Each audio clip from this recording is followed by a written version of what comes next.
Les mecs, c'est un peu la panique, là c'est chaud, il nous manque un chroniqueur pour ce soir, vous avez une solution, quelqu'un qu'on pourrait appeler Parce que là, vous êtes que deux là. J'ai peut-être une idée, j'ai codé hier soir un petit bot là, je lui ai passé toutes les anciennes émissions et normalement on peut lui passer des comics et après il est capable de générer des chroniques. Si tu veux je peux le lancer. Ça peut être intéressant ça. Pas.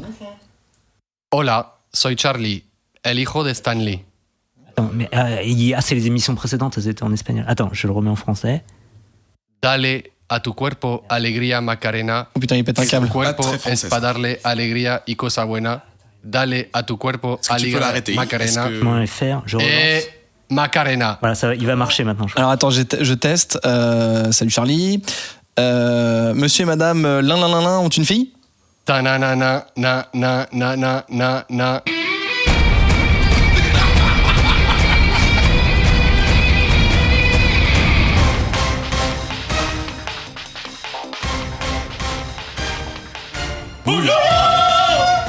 Bonjour et bienvenue dans cette 74e. 14. Ah, t'as failli me piéger dans le truc.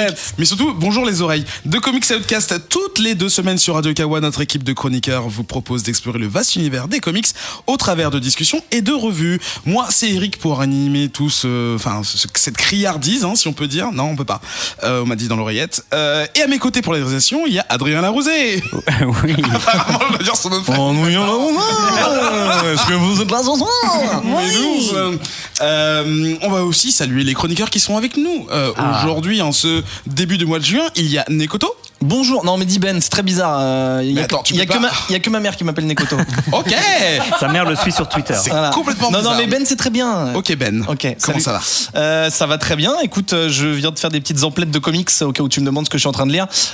J'ai craqué pour DC New Frontier de ce très regretté Darwin Cook dont on vous parlait dans l'émission précédente pour Twilight Children et aussi ce qui va relier à l'émission d'aujourd'hui, c'est très fort.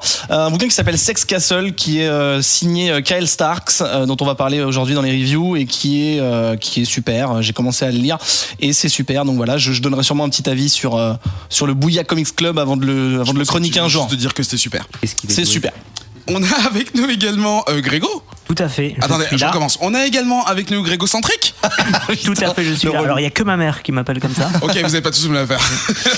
Alors, qu'est-ce que je suis en train de lire, Eric? Je te le donne en mille. Parce que tu me demandes. Ouais, puisque je sens que tu vas me le demander. Qu'est-ce que tu es en train de lire? Je suis sorti de ma zone de confort, figure-toi. Je suis allé lire du DC et notamment le petit crossover sur The Button là, entre Batman et Flash. Et voilà, et j'étais un peu déçu parce que c'était que 4 issues et en gros ça dit allez rendez-vous en novembre. Ah oui c'est Dr Manhattan derrière, t'inquiète pas. Donc, ça a l'air cool. Je suis un peu resté sur ma faim mais bon. T'as été obligé de lire tout Flash et tout Batman pour comprendre ou pas du tout? En fait depuis la première case tu dis bon on va voir Dr Manhattan, okay. En fait, et du coup t'attends 4 issues pour enfin bref. On va voir Dr X. Et donc notre robot importé d'Espagne qui servira de chronique bot, c'est Charlie. Bonsoir à tous, sauf à ceux qui ont aimé Batman vs Superman. C'est pas très sympa, ça enlève. En fait, je sais même pas. Vous êtes. Si ça. Moi, je trouve que ça écrème pas mal. Je crois pas qu'on ait d'auditeurs qui. Et surtout, faut pas les écarter. Ils représentent 73%. Non, mais moi, j'ai aucun problème à écarter les gens. On les écarte pas. Il faut les. Oh, c'est dégueulasse ça. Il faut les ramener dans le droit chemin surtout. Oui, revenez vers nous. Revenez vers la lumière. Vers la lumière. C'est bien. Là, on vient de perdre genre la moitié des. Mais non. Oui, donc c'est vous allez bien. Tu lis des trucs en ce moment, toi? Absolument pas. Moi, je suis surtout très branché ciné, donc voilà. Je te rappelle que je l'ai programmé hier soir. Ah oui, c'est vrai, donc t'es pas au courant du bon goût, tout ça. En fait, ça viendra avec le temps. Plus je reviendrai, plus j'augmenterai ma base de données. Invitez-moi. Voilà. Très bien. Un programme toujours aussi sympathique pour vous, chers auditeurs, parce que si vous avez donc pas aimé BVS, si vous êtes encore avec nous, 3 revues comme d'habitude, Rock Candy Mountain, que je vais appeler plus simplement Big Thunder Mountain parce que c'est plus simple. Oh non! Extremity et Curse Words, un focus sur le roman graphique de Scott McCloud, le sculpteur. Yeah. Et enfin, nous reviendrons sur le premier film du DCEU, Wonder Woman, sorti il y a quelques jours. Personne pour me corriger. The First Avenger. Non, j'ai dit le premier film parce qu'en fait les autres on les compte pas. Mais c'est une blague ratée qu'on ne coupera pas au montage, j'assume. Moi je l'avais, j'ai ri intérieurement. Merci. Quel lèche-cul ce grégocentrique, putain. T'as vu ça? Interagissez avec nous sur les réseaux sociaux, Twitter, Facebook et compagnie, vous avez l'habitude. Et venez discuter avec nous des comics, de ce que vous avez pu lire ou de ce que vous avez pu entendre dans l'émission. Dans le Bouya Comics Club, c'est un groupe Facebook administré par nos soins. Et en fait il est fermé, mais demandez l'invitation, on vous invite. On accepte tout le monde. Tout le temps. Et n'oubliez pas également, si vous écoutez sur iTunes, de nous faire connaître grâce aux petites étoiles et laisser un petit commentaire pour dire que le podcast il est cool quand même. Les en bas. Le présentateur ne bégaye jamais. Non, alors là j'ai bégayé en vrai qu'une seule fois parce que j'ai pas pu. Mais c'est bien. Est-ce que vous êtes prêts? Je sais pas. Oui. Allez, ok. Allez. Franchement, ouais. Si je dois choisir, je dirais oui. Genre les mecs forcés. Comics Podcast numéro 74. C'est parti.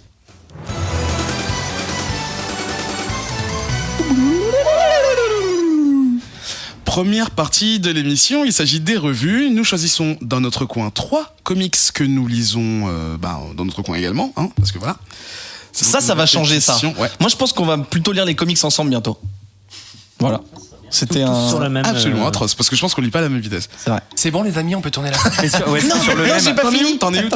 Et nous en parlons ici pour la première fois pour partager nos avis et nos ressentis. Le premier comics de cette semaine, il s'agit de Rock Candy Mountain, un comics de chez Image sorti en avril de cette année. Tu peux le dire avec un accent de merde parce que je suis pas sûr que tout le monde comprenne. Rocky Candy Mountain. Ah voilà. Tu peux le dire avec un accent un peu texan ou un peu dans ces trucs là. Rock Candy Mountain. Ouais, voilà, ça marche mieux. C'est une tentative. Un dernier très bien. avec l'accent espagnol, mais en anglais. Rock Candy Mountain. Non. Mountain. Atroce. C'est tout. Vous avez une autre liste à me... Non, on fera ça pour tous les titres, mais alors, on va passer à la revue. Sur Bouya, que je vais vous présenter, bien évidemment. Donc j'en ai parlé dans l'intro, Kyle Starks, qui est un de mes nouveaux petits chouchous, qui est au dessin et au scénario de ce nouveau comics Image. Il y a pour l'instant 3 issues qui sont sortis, dont la 3e est sortie hier. Donc on est méga, on peut pas être plus à jour. hier, aujourd'hui. Oui, pardon. Hier, oui, mais j'ai toujours des problèmes de passé et de futur. Là, La semaine dernière. Voilà. Oui. Il sortira dans 2 jours. J'ai mal à la tête. Arrêtez. Couleur Chris Schweizer. Je le note parce qu'il aura son importance dans le graphisme de cette série. Alors le pitch, on est dans les années 1940 aux States et la première issue, en fait, elle s'ouvre sur un mec qui a une tête de diable rouge, mais qui est habillé en homme chic un peu, qui va défoncer tout un camp de vagabonds. Il va carrément les tuer en fait, car il cherche un certain Jackson. Et en fait Jackson, on apprend que on le voit, en tout cas on le découvre en train de courir, en train de fuir quelque chose ou quelqu'un, et monter dans un train en marche pour fuir donc. Et il va faire dans ce train la connaissance d'un mec qui va se faire appeler Pomona Slim, qui est un nom assez particulier, mais qui va être en fait tout le thème de cette série. C'est les vagabonds, ce qu'ils appellent hobo en anglais, vagabonds, pas clochard, attention à ne pas confondre, mais plutôt vagabond ou personne itinérante.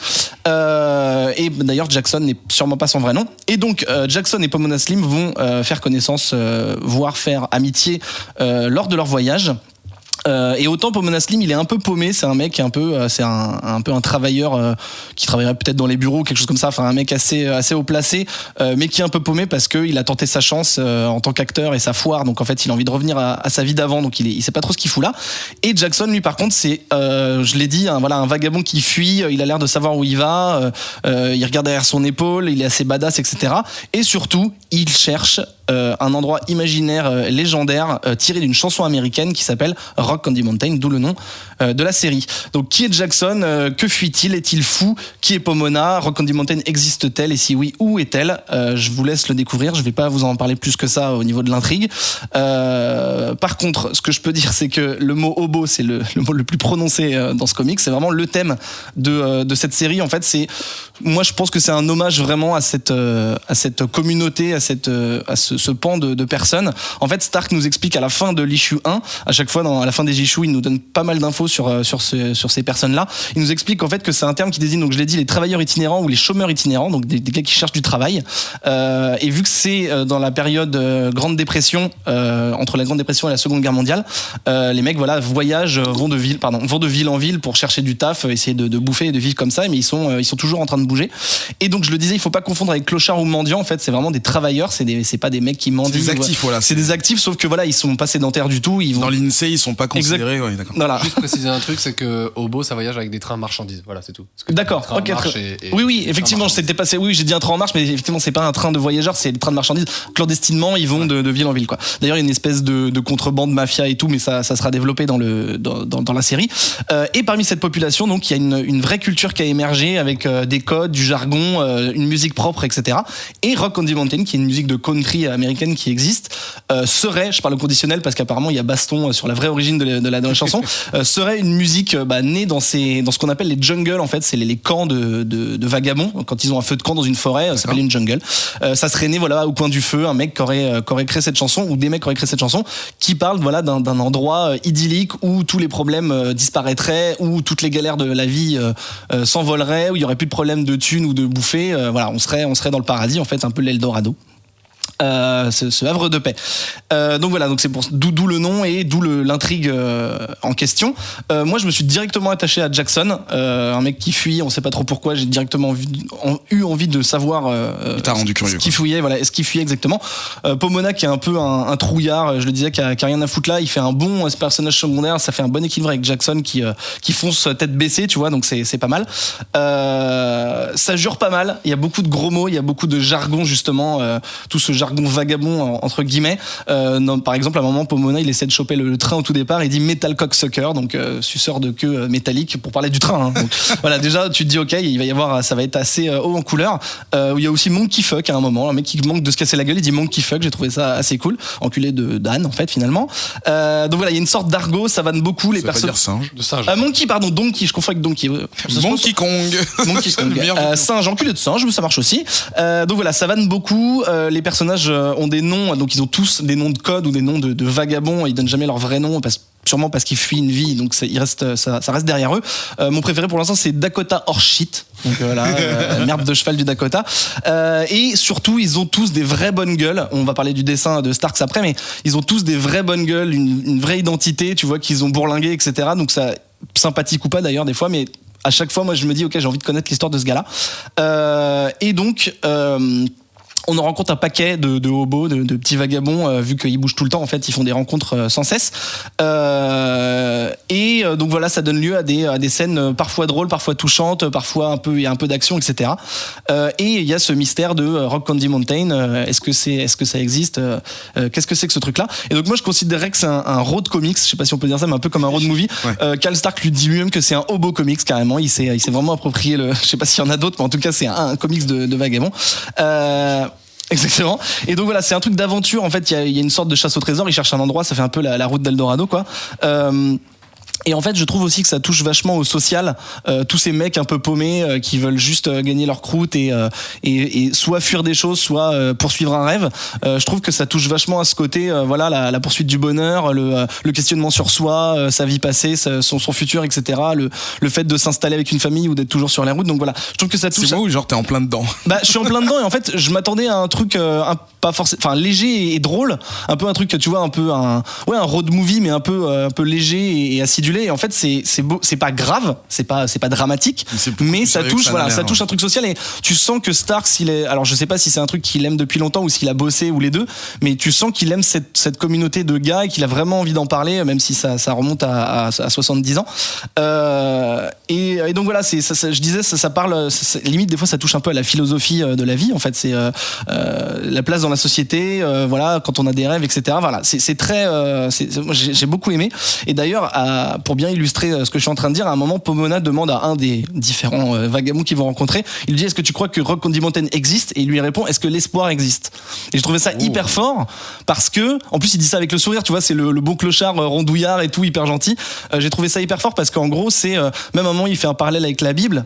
C'est pas du tout religieux, mais il fait un parallèle avec la Bible où il dit bah voilà, la Bible, ça reste, c'est juste un bouquin écrit par des gens, mais si t'y crois, bah ça devient ton truc et l'important c'est que t'y crois et c'est que t'aies l'espoir en fait. Donc voilà, je trouve que c'est au fur et à mesure des pages, ça prend tout son sens et je trouve ça super fort. Donc voilà, j'ai trouvé ça super intéressant au niveau de l'histoire et les dessins. Alors c'est là qu'il peut y avoir débat, peut-être pas du tout, peut-être que vous êtes tous de mon avis, mais si nos auditeurs testent, peut-être qu'ils seront rebutés par le dessin au départ parce que je dirais pas que c'est mal dessiné, je pense que Starks a un style très particulier et que c'est maîtrisé, mais parfois on peut considérer que son dessin est fait entre guillemets à l'arrache, c'est-à-dire que tout n'est pas toujours très bien dessiné, les doigts d'une main sont toujours pas tous de la même taille, ça c'est ce genre de petits détails, des détails auxquels je fais attention souvent, vous commencez à le savoir, mais là non. Oui. Est-ce que j'ai tort de dire que ça m'a fait penser, ça m'a fait penser, c'est pas de ma faute, mais à Ed Loper? Alors, tu vois le dessin, je vois ce que tu veux dire. Oui, le côté un peu cartoonesque et tout ça, mais Ed Loper c'est vraiment maîtrisé, c'est-à-dire que j'ai oublié son nom. Andrew McLean sait dessiner. Et mais il soigne ses trucs. Je continue. Ouais. Juste pour dire, le trait en lui-même peut être un peu fait à l'arrache, comme si t'avais gribouillé un truc. Mais là où il est super fort, c'est que déjà il a son propre style. Tu reconnais directement ses personnages. Tu vois, ils ont un nez très particulier, un peu un nez en patate, des yeux, des formes. Voilà. Le trait lui-même, je trouve, il est reconnaissable. J'accepterais qu'on me dise qu'on n'aime pas. Mais par contre, là où on voit qu'il maîtrise son truc, c'est dans tout ce qui est cadrage, angle de vue, choix. Enfin, ce que je pourrais apparenter, à de la réalisation au cinéma. Mais voilà, la prise de vue. Enfin. On voit que dans les scènes de baston, par exemple, il sait exactement où il dessine son personnage, comment il va mettre une patate, si le bras est allongé exagérément exprès pour accentuer une action rocambolesque, si je puis dire. Donc voilà. Donc le dessin au début m'a rebuté, mais j'ai dit ah ouais, je pensais que c'était un peu mieux dessiné que ça parce qu'en fait j'ai connu Starks sur le net, dans Pinterest ou Google, où il faisait des illustrations statiques et là il prenait le soin. Là j'ai l'impression que peut-être parce qu'il est en mode BD, je sais pas s'il a un agenda à respecter ou quoi et qu'il va plus vite ou juste il a décidé d'avoir ce style-là un peu plus vénère, voilà, je fais ça avec ma main, un peu plus vénère pour la BD, mais en tout cas voilà, c'est un peu moins soigné que ce à quoi je m'attendais, mais en tout cas je suis rentré dedans direct et avec l'histoire ça m'a bien servi et j'en parlais dans la présentation. Chris Schweizer à la couleur, Schweizer. Je pense qu'il joue pour beaucoup dans le rendu final. Les couleurs sont vraiment soignées. Il y a souvent des couchers de soleil. Tout est très orange ou marron dans les bois. C'est hyper joli. Quand il y a une nuit dans dégradé aussi. Bah non, justement, tout est en aplat. C'est-à-dire que je l'ai pas précisé, mais tout est en aplat de couleurs. Mais par contre, effectivement, on a les ombres qui sont dans des couleurs différentes, mais c'est toujours dans un aplat. Il y a pas de dégradé, il y a pas de hachure, c'est tout est en aplat. Faudrait qu'on fasse un focus sur juste si tu veux. Ce que on sait pas du tout que toi, c'est génial ce que tu dis en fait. Aplat, c'est juste dont son nom l'indique, c'est tout plat, c'est tout plat. Il y a aucune nuance de dégradé, il y a pas de rayure, il y a pas de voilà. D'accord. Et donc voilà, il sait maîtriser son truc, ça donne vachement de corps au dessin parce que je pense qu'en noir et blanc ça aurait un tout petit peu moins de gueule. Donc voilà, coup de chapeau, je dis à chaque fois qu'on parle pas trop des coloristes, mais vu que j'en parle tout le temps, ça commence à. Je pense qu'on va leur donner la place qu'ils méritent au bout d'un moment. Donc voilà, je vais laisser la place à mes petits camarades, mais juste voilà, c'est un coup de cœur parce que l'histoire m'a vraiment touché. Le dessin, je suis amoureux de son style et les couleurs sont top. Donc lisez Rock Candy Mountain. Grégo, as-tu le même enthousiasme pour ce comics, donc Big Thunder Mountain? Alors justement, je pense que je suis beaucoup moins enthousiaste que Ben. Dans la vie ou pour ce comics? Dans la vie en général. Non, t'es un galuron. Oh, faut pas exagérer. Et de deux aussi dans le comics, j'ai pas du tout passé un mauvais moment, au contraire, c'est plutôt plaisant à lire. Le dessin me choque pas du tout, au contraire, moi je suis assez friand de ce genre de dessin où les auteurs vont beaucoup plus à la simplicité en fait. C'est assez rafraîchissant, je trouve, de temps en temps d'avoir ce style. Je pense que j'ai été moins happé par l'histoire que toi, j'ai pas été interpellé par tous les aspects sociaux que tu évoques. Ce qui m'a davantage botté, ce que tu as moins évoqué, c'est les aspects fantastiques qui apparaissent au fur et à mesure de l'histoire. On va pas spoiler davantage, mais il y a des bonnes idées. J'ai trouvé que là, il y avait j'ai dit qu'il y avait un mec avec la tête de diable, donc voilà, ça commence là-dessus, donc déjà ça affiche la couleur, mais je trouve qu'il y a le fin mot de l'histoire du héros, je trouve qu'il est une super idée, quoi. Donc je n'en dis pas plus. Le lecteur non, mais t'as raison de souligner. Globalement, voilà, je dirais, j'ai pas passé un mauvais moment, j'ai pas été extrêmement enthousiasmé. ne pense pas continuer, mais c'est pas non plus déplaisant. Donc, si vous avez l'occasion, lisez-le. Quoi. De toute façon, Ben nous racontera la fin. Charlie, toi de ton côté? Si. Ah oui, c'est vrai que c'est l'IA. Alors attends, on désactive le mode robot, mode humain on. Non, moi je suis très d'accord avec ce qui a été dit, surtout par Ben. J'ai trouvé ça très très cool, même si c'est vrai que j'ai pas été à la limite autant touché que Ben. Je dirais que c'est quand même plutôt bien foutu. J'ai vraiment bien aimé le dessin. Ah oui, ça marche mieux comme ça. J'ai vraiment bien aimé le dessin. Ça m'a pas du tout choqué non plus. Je trouve que ça ressemblait à du Michel Rabaliati sous acide un peu. Donc Michel Rabaliati, c'est le dessinateur canadien qui a fait la série des Pôles. Je sais pas si vous en avez entendu parler. Oui. J'ai fait des recherches Google. Et ouais, il y a un côté un peu cake aussi pour ceux qui connaissent. Oui, bien sûr, cake, carrément. Tu l'as pas dit, donc je me suis permis. Non, mais c'est une très bonne remarque. Et le coloriste, bien entendu, joue un rôle, selon moi, crucial. Enfin, en gros, ce que Ben a dit, c'est très vrai. Après, ça appelle un petit peu, ça en appelle un peu à la culture populaire des hobos, qui est très cool parce que c'est quelque chose qui est assez méconnu et c'est un peu un truc qui revient. Enfin, j'ai vu pas mal enfin, moi, comme je disais en intro, je suis surtout Charlie Winston. Je suis surtout branché vidéo et ciné, donc je regarde beaucoup de vidéos, beaucoup de ciné. Et il y a un gros retour de la culture robot sur YouTube. Il y a pas mal de documentaires qui sont sortis, genre l'année dernière et tout. Et c'est en France aussi, c'est en train de devenir un vrai. Quand tu dis ça, c'est des gens aujourd'hui qui reprennent la culture ou juste des gens qui s'intéressent à ce qui se passait avant, mais sans s'approprier. Qui reprennent la culture. Beaucoup de gens qui voyagent, qui sont en itinérant, quoi, en fait, qui utilisent des trains de marchandises pour voyager à travers l'Europe. Et les États-Unis, puisque classiquement c'est ça que ça évoque, surtout. C'est ça, exactement, quoi. C'est les grands espaces et tout ça. Mais j'avais vu un reportage, je me souviens plus, peut-être si on trouve le lien, je le partagerai sur le Bouya Comics Club, mais il y a un truc hyper intéressant sur un reportage sur des Européens qui partaient dans l'Est de l'Europe gratuitement, quoi. Parce qu'en fait, c'est ça, hein, Mais est-ce qu'il y avait Elise Lucet avec Elle fait parler les gens. Excusez-moi, monsieur, excusez-moi. Et donc du coup, bah voilà, moi j'ai trouvé ça très cool. L'aspect fantastique, ça m'avait paru très bien aussi. Et voilà, je vais pas en dire plus parce que je veux pas spoiler. En fait, j'ai pas l'impression d'apporter beaucoup plus de choses, mais j'ai trouvé ça très bien. Voilà. Si vous avez l'occasion, lisez-le. Donc, j'allais dire Big Thunder Mountain, non, excusez-moi. Rock Candy Mountain, un comics Image que vous pourrez retrouver, je pense, en septembre, parce que j'ai vu les sorties. Il sortira en relié quand au moins 6 des numéros seront sortis. J'ai pas précisé parce que je sais pas si c'est une mini-série ou un ongoing assez long, donc, mais effectivement, si ça sort en TBB, c'est jusqu'à la fin de l'année, ça va être régulier, quoi. Deuxième partie, c'est un mot très bien choisi. Pour le comics que Grégo va nous présenter, c'est Extremity. Un comics encore chez Image, j'avais même pas fait attention. On est full Image cette semaine. Ah oui, cette semaine, c'est full Image. Paru un peu plus tôt en mars 2017. On a lu les 3 premiers naturellement, vous avez l'habitude. Et c'est Grégo Centric donc qui va nous en parler. Oui, tout à fait. Alors, j'avais une grosse pression quand même sur cette émission parce que, on va être honnête, ça fait 2 émissions que je ramenais un petit peu de la merde, niveau chronique. Donc, j'avais un peu la pression. Donc, ce que j'ai fait, j'ai un peu changé de technique. En fait, non, j'ai pas changé de technique. J'ai continué de choisir au hasard en fonction de la couverture. Putain, mais non, mais genre, c'est un secret. C'est bon, tout le monde le fait. Vous le faites aussi? Je croyais qu'il y avait que moi. Moi, je choisis pas de comics. C'est la chance que j'ai.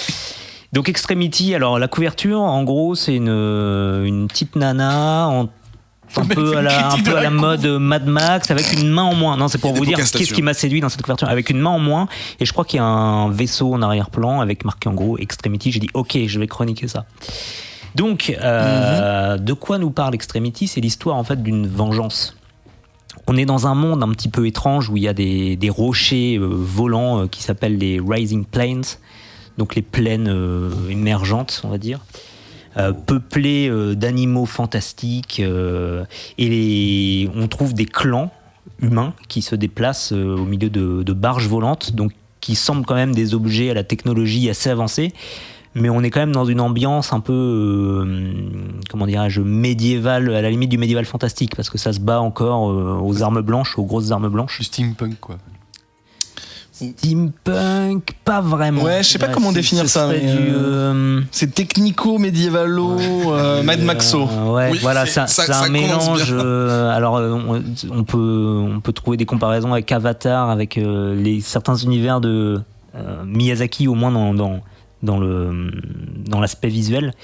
Et puis aussi du gros Mad Max derrière, puisque derrière, finalement, c'est des clans qui se mettent sur la gueule et partout ailleurs que sur la gueule aussi. D'ailleurs, l'histoire commence tout de suite, on est dans le vif du sujet, par le clan de l'héroïne qu'on va appeler les rouges, parce qu'ils ont tous un tatouage rouge, qui se font attaquer par les bleus. C'est Koh-Lanta le truc. Ou Interville. Chacun ses références. Et du coup, c'est une attaque, c'est une vraie attaque, c'est-à-dire qu'ils vont jusqu'au bout des choses, puisqu'ils vont assassiner sa mère et ils vont aussi lui trancher la main immédiatement dès la 2e page. En sachant très bien que l'histoire commence par 2 cases d'elle en train de dessiner. Et en fait, elle dessine très bien et elle est reconnue pour ça.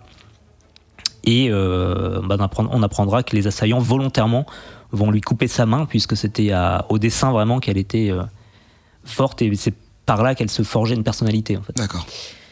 Et donc, tout le reste des 3 premiers numéros, en tout cas, ça va être le processus de vengeance de donc Théa, qui est je sais plus si je l'ai nommé, mais c'est l'héroïne principale, de son père, qui se bat à l'aide d'une pelle, et donc il distribue des coups de pelle. Alors elle est assez tranchante, elle tranche pas mal. D'ailleurs, il est appelé aussi Abba par son clan. Ouais. Du coup, ça m'a un peu... Alors, je suis peut-être le plus inculte de l'équipe, mais ça m'a interpellé. Je me suis dit, mais pourquoi il l'appelle comme ça ? Donc, j'ai vérifié la définition. Ouais. Donc, c'est bien un groupe de pop suédois. J'avais noté la même vanne, merde. Ah là là. Et en fait, c'est de l'araméen, je crois, et ça veut dire père au final. Donc, quand tu appelles quelqu'un Abba, c'est la figure du père, en tout cas. D'accord. Mais du coup, est-ce que les ennemis disent Abba, Abba ? Tu vois, s'ils veulent l'abattre. Je sais pas. Sauf qu'on l'a lu en anglais. Ah oui, c'est vrai. Voilà. Oui, mais donc la VF, c'est bien. Dans la traduction française, il y aura peut-être ça dedans. On te laisse finir, Grégo. Dancing Queen dans la tête. J'ai essayé de rebondir, mais j'ai pas réussi. Ouais, je suis désolé. J'ai pas été bon sur ce coup. Non, si, c'est ma faute, écoute. Et son frère, le frère Rollo, qui est plutôt pacifiste, lui, qui a beaucoup de mal avec toute cette violence et toute cette guerre et tout ce sang versé, puisqu'en effet, très très vite, on va assister à une débauche d'organes, de sang, d'amputation, d'arrachage de dents, d'amputation de mains, de sang-froid. Enfin, c'est un vrai carnage. C'est viscéral. Et voilà, donc cette ambiance un peu à la Mad Max. Continue, c'est peut-être un petit peu plus loin, parce que finalement, pendant 3 issues, c'est surtout de la bagarre comme ça et de la remontée vers le clan ennemi qui s'appelle les Paznina, je l'ai noté. Et aussi, à un moment, ils vont découvrir un personnage alternatif, enfin étrange en tout cas, puisque qui jure en tout cas avec eux, qui sont un peu, comme je disais, un peu dans une ambiance un peu médiévale, croisée avec Mad Max. Ils vont trouver une sorte de cyborg, de robot. Surprenamment, ça s'appelle K2SO. Très surprenant. Bizarre. Ouais, un truc comme ça. Non, il s'appelle Shiloh. Et du coup, qui va s'avérer être une arme absolument surpuissante et destructrice. Voilà. Donc, est-ce le tournant de l'aventure ? On le saura par la suite. Les dessins sont... Alors oui, pour info, c'est Daniel Warren Johnson qui nous fait ça, qui est à la fois au dessin et à la fois à l'histoire. Les dessins sont vraiment pas mal, moi j'ai trouvé. Il se marie super bien avec la couleur, il se marie super bien avec l'ambiance un peu sale qu'on peut avoir dans l'histoire. Et globalement, voilà, ça fait le taf. Est-ce que je vais continuer ? Je ne sais pas. Sûrement. J'ai l'impression qu'il manque un tout petit quelque chose pour faire de l'ensemble de l'histoire un truc absolument fantastique. Je saurais pas mettre le doigt sur quoi exactement, mais là tu mets le doigt sur moi là. Enlève ton doigt. C'était incomplet dans ton appréciation. Je pense que voilà, j'ai passé un bon moment, mais je pense que ça aurait pu être encore un poil mieux. Voilà. Chez toi, pardon. Chez toi, Charlie, est-ce que toi, ton analyse a été remplie ou est-ce qu'il paraît il manquait quelque chose ? Le mec qui te parle comme un robot, vraiment. Est-ce que ton diagnostic a été jusqu'à 100% de la barre ? Diagnostic effectué. Ouais, c'est ça. Non, je suis assez d'accord avec ce que vient de dire Grégory, à part la blague sur Abba, donc que j'avais noté. T'es jaloux. J'avais écrit visiblement très fan de Dancing Queen. Voilà. Ah putain. Et non, le dessin est cool sur les grosses scènes sci-fi. J'avais trouvé ça vraiment bien. J'ai bien aimé aussi, c'est très bête de dire ça, mais j'ai bien aimé à la dernière page, il y a une carte des Rising Plains, je sais pas si vous l'avez vu, qui est très cool. Je sais qu'Adrien est très fan du Seigneur des Anneaux, c'est un peu le genre. Et après voilà, l'histoire, je trouve que c'est une histoire un peu classique. Enfin tu vois, c'est un peu, ça va pas chercher très très loin. Ça veut pas dire que j'ai pas aimé quoi, c'est juste que j'ai pas été surpris, j'ai pas été emballé. Ouais voilà quoi, c'est ok. En gros, ce qui se passe, on se dit ok d'accord, ouais bah c'est à peu près ce qui devrait se passer, c'est normal quoi. Et après le personnage, comment elle s'appelle déjà, j'ai oublié. Théa. Ah voilà, Théa. Est très cool. Bien badass, donc on aime bien. En plus aujourd'hui on va parler de personnages féminins badass, donc c'est cool. Mais voilà, oui c'est bien, mais ça n'en fait pas. Enfin tu vois, j'ai préféré ça. Enfin j'ai préféré Rock Candy Mountain à ça, tu vois. Par exemple, je sais. Moi c'est l'inverse par contre. Ah ouais, ah t'as préféré ça? Ouais, okay. Moi si je devais suivre une série, je suivrais plus Rock Candy quoi. Et justement le thème de cette artiste, contrariée du coup puisqu'elle a plus de main du tout, qui se cherche une nouvelle identité, qui cherche en fait à quoi elle sert, quel est son rôle, qu'est-ce qu'elle peut faire maintenant qu'elle est en fait diminuée. Moi j'ai trouvé vachement intéressant et je pense qu'il va être approfondi par la suite dans les numéros précédents, et c'est limite pour cet aspect-là que ça m'intéresse un peu de continuer. Donc numéro suivant. Je veux le dire, je pense. Oui. Ben Nekoto. C'est un peu une synthèse de mes deux copains. Je vais aller un peu plus loin. Je suis d'accord avec Charlie quand il dit que c'est un scénar assez classique de guerre des clans. On l'a comparé à Mad Max. C'est clairement ça, même jusque dans le graphisme, et même à un moment t'as le chef a un masque comme le mec dans Mad Max Fury Road quoi. Donc, ça je pense que c'est plus un clin d'œil que du pompage hein, clairement. T'as noté quand même que, je sais pas si on peut le dire, Vas-y Charlie. T'as noté quand même que tu sais enfin t'as vu son masque comment il est fait quoi. En dents, oui il met les dents de ses ennemis. Dès qu'il tue un ennemi, il lui retire une dent et il la met sur son. En fait il le tue pas, il lui retire la dent vivante. Ah oui parce que c'est un peu l'humiliation. Ferme avec les dents quoi. Et sur la bouche. Donc scénar assez classique de guerre des clans. Bon bah je me suis dit ok pourquoi pas, de toute façon j'ai pas le choix parce que c'est Grégo qui a choisi, donc je suis obligé de le lire. Non c'est pas vrai. J'ai tout de suite été frappé par la richesse en fait globale du titre. En fait je trouve qu'il y a un vrai soin qui est apporté, sans même parler du graphisme hein, juste en termes d'écriture, même si effectivement ça se reflète visuellement dans le soin des identités des clans. Il en a parlé un petit peu. Enfin tu vois ils ont tous une forme de couleur sur l'œil, ils ont tous un signe de reconnaissance, soit ils se cachent l'œil ou ils font des saluts un peu comme des saluts militaires, mais assez c'est assez singulier. Ils ont chacun les leurs quoi. Ils ont tous des allures différentes, etc. J'ai trouvé que le mélange dont on a parlé, médiévalo, technologico, Mad Max, là, c'est assez. Ça marche bien, c'est plutôt bien mélangé. Il y a même un petit côté religieux avec le personnage dont a parlé Grégo tout à l'heure, l'espèce de cyborg qui serait. À un moment, il l'appelle Small God, ça serait en rapport à une vieille croyance avant ce qu'il appelait les Flying Planes, là, c'est ça, Rising Planes, pardon. Donc, on touche aussi un petit peu au métaphysique, donc ça m'a aussi un peu intéressé. Je me suis dit, ah d'accord, même si c'est très court, on nous met une petite note supplémentaire sur cet univers qui est déjà bien riche, donc ça m'a plu. C'est assez gore aussi, et c'est cru, et j'ai trouvé que ça reflétait un peu l'idée qu'ils ont une vie de merde en fait, c'est-à-dire que c'est des guerriers, mais genre soit ils se reposent 2 minutes, soit ils ont une baston, soit ils doivent se défendre. Enfin, ils ont tous une sacrée vie de merde. Ouais, mais il y a toutes les comment on dit, les menaces extérieures. Voilà, exactement. Il y a toujours des trucs à gérer. Voilà, bien sûr. Il y a toujours sauvages. C'est ça. Ouais. Et j'ai trouvé que ça marchait bien parce que c'était en direct contraste avec tout ce qu'ils peuvent faire quand, je vais mettre ça encore entre des guillemets, mais quand la vie est calme. C'est-à-dire quand ils se reposent, etc. Grégo en a parlé, la jeune fille elle dessine, le jeune garçon il sait pas trop où est sa place, il essaye de faire un peu tout ce qu'il peut de ses mains, le père quand il se repose il ferme les yeux, il pense à sa femme qui est morte. Enfin voilà, ils ont tout ce côté où ils essayent d'avoir une vie normale qui est à chaque fois cassée par toute cette horreur qui les entoure, et j'ai trouvé que c'était assez touchant parce que justement quand ils partent à la guerre et qu'ils décapitent des gens ou qu'ils désossent des trucs, ou même l'héroïne qui manque une main et qui a une espèce de main robot qui est pas du tout élégante quoi, quand elle va se mettre à dessiner ou essayer de dessiner avec sa main gauche, moi je trouve qu'elle est assez touchante. T'as envie de lui dire bah putain, j'espère que tu vas réussir à trouver ta place là-dedans et que vous allez arrêter de faire des boucheries, parce que moi j'ai envie que tu trouves un sens à ta vie.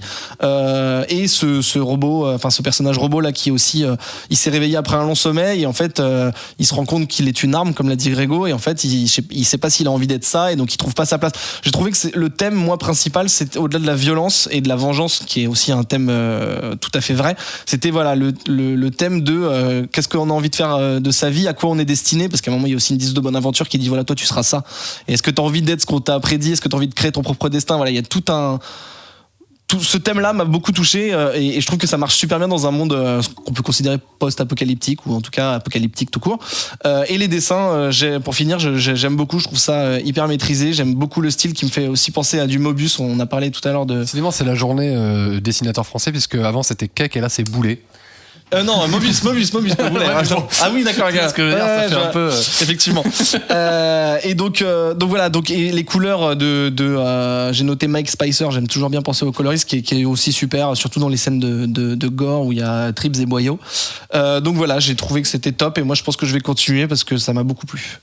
On va passer à la 3e revue cette semaine, toujours dans cette 74e. Il s'agit de Curse... Aïe, désolé, j'ai pas fait exprès. Curse Words, un comics de Charles Soule chez Image Comics, on vous l'a dit, sorti en janvier 2017. Et c'est Charlie qui vous en parle. Qu'est-ce que tu peux me dire là-dessus ? Alors, Cursed World, c'est donc, comme tu l'as dit, une histoire de Charles Soule qui était responsable pour She-Hulk, enfin une partie de She-Hulk, une partie de Daredevil, The Death of Wolverine, Star Wars, il a participé, et un autre truc qui s'appelle Letter 44, Lettre 44. Ah oui, Ketrus, il aime beaucoup. Ça, c'est le truc de Ketrus, ouais. Voilà, les dessins sont de Ryan Brownie, parce qu'il y a un E à la fin, qui est responsable de God Hates Astronauts. Donc, c'est publié chez Image Comics. Tout ce que je peux vous dire, c'est que j'espère que vous aimez la couleur, parce que ça, c'est très coloré, fluo, et voilà. Donc là, j'avais noté dessin barré, très coloré et gros surlignage bien gras. Donc voilà.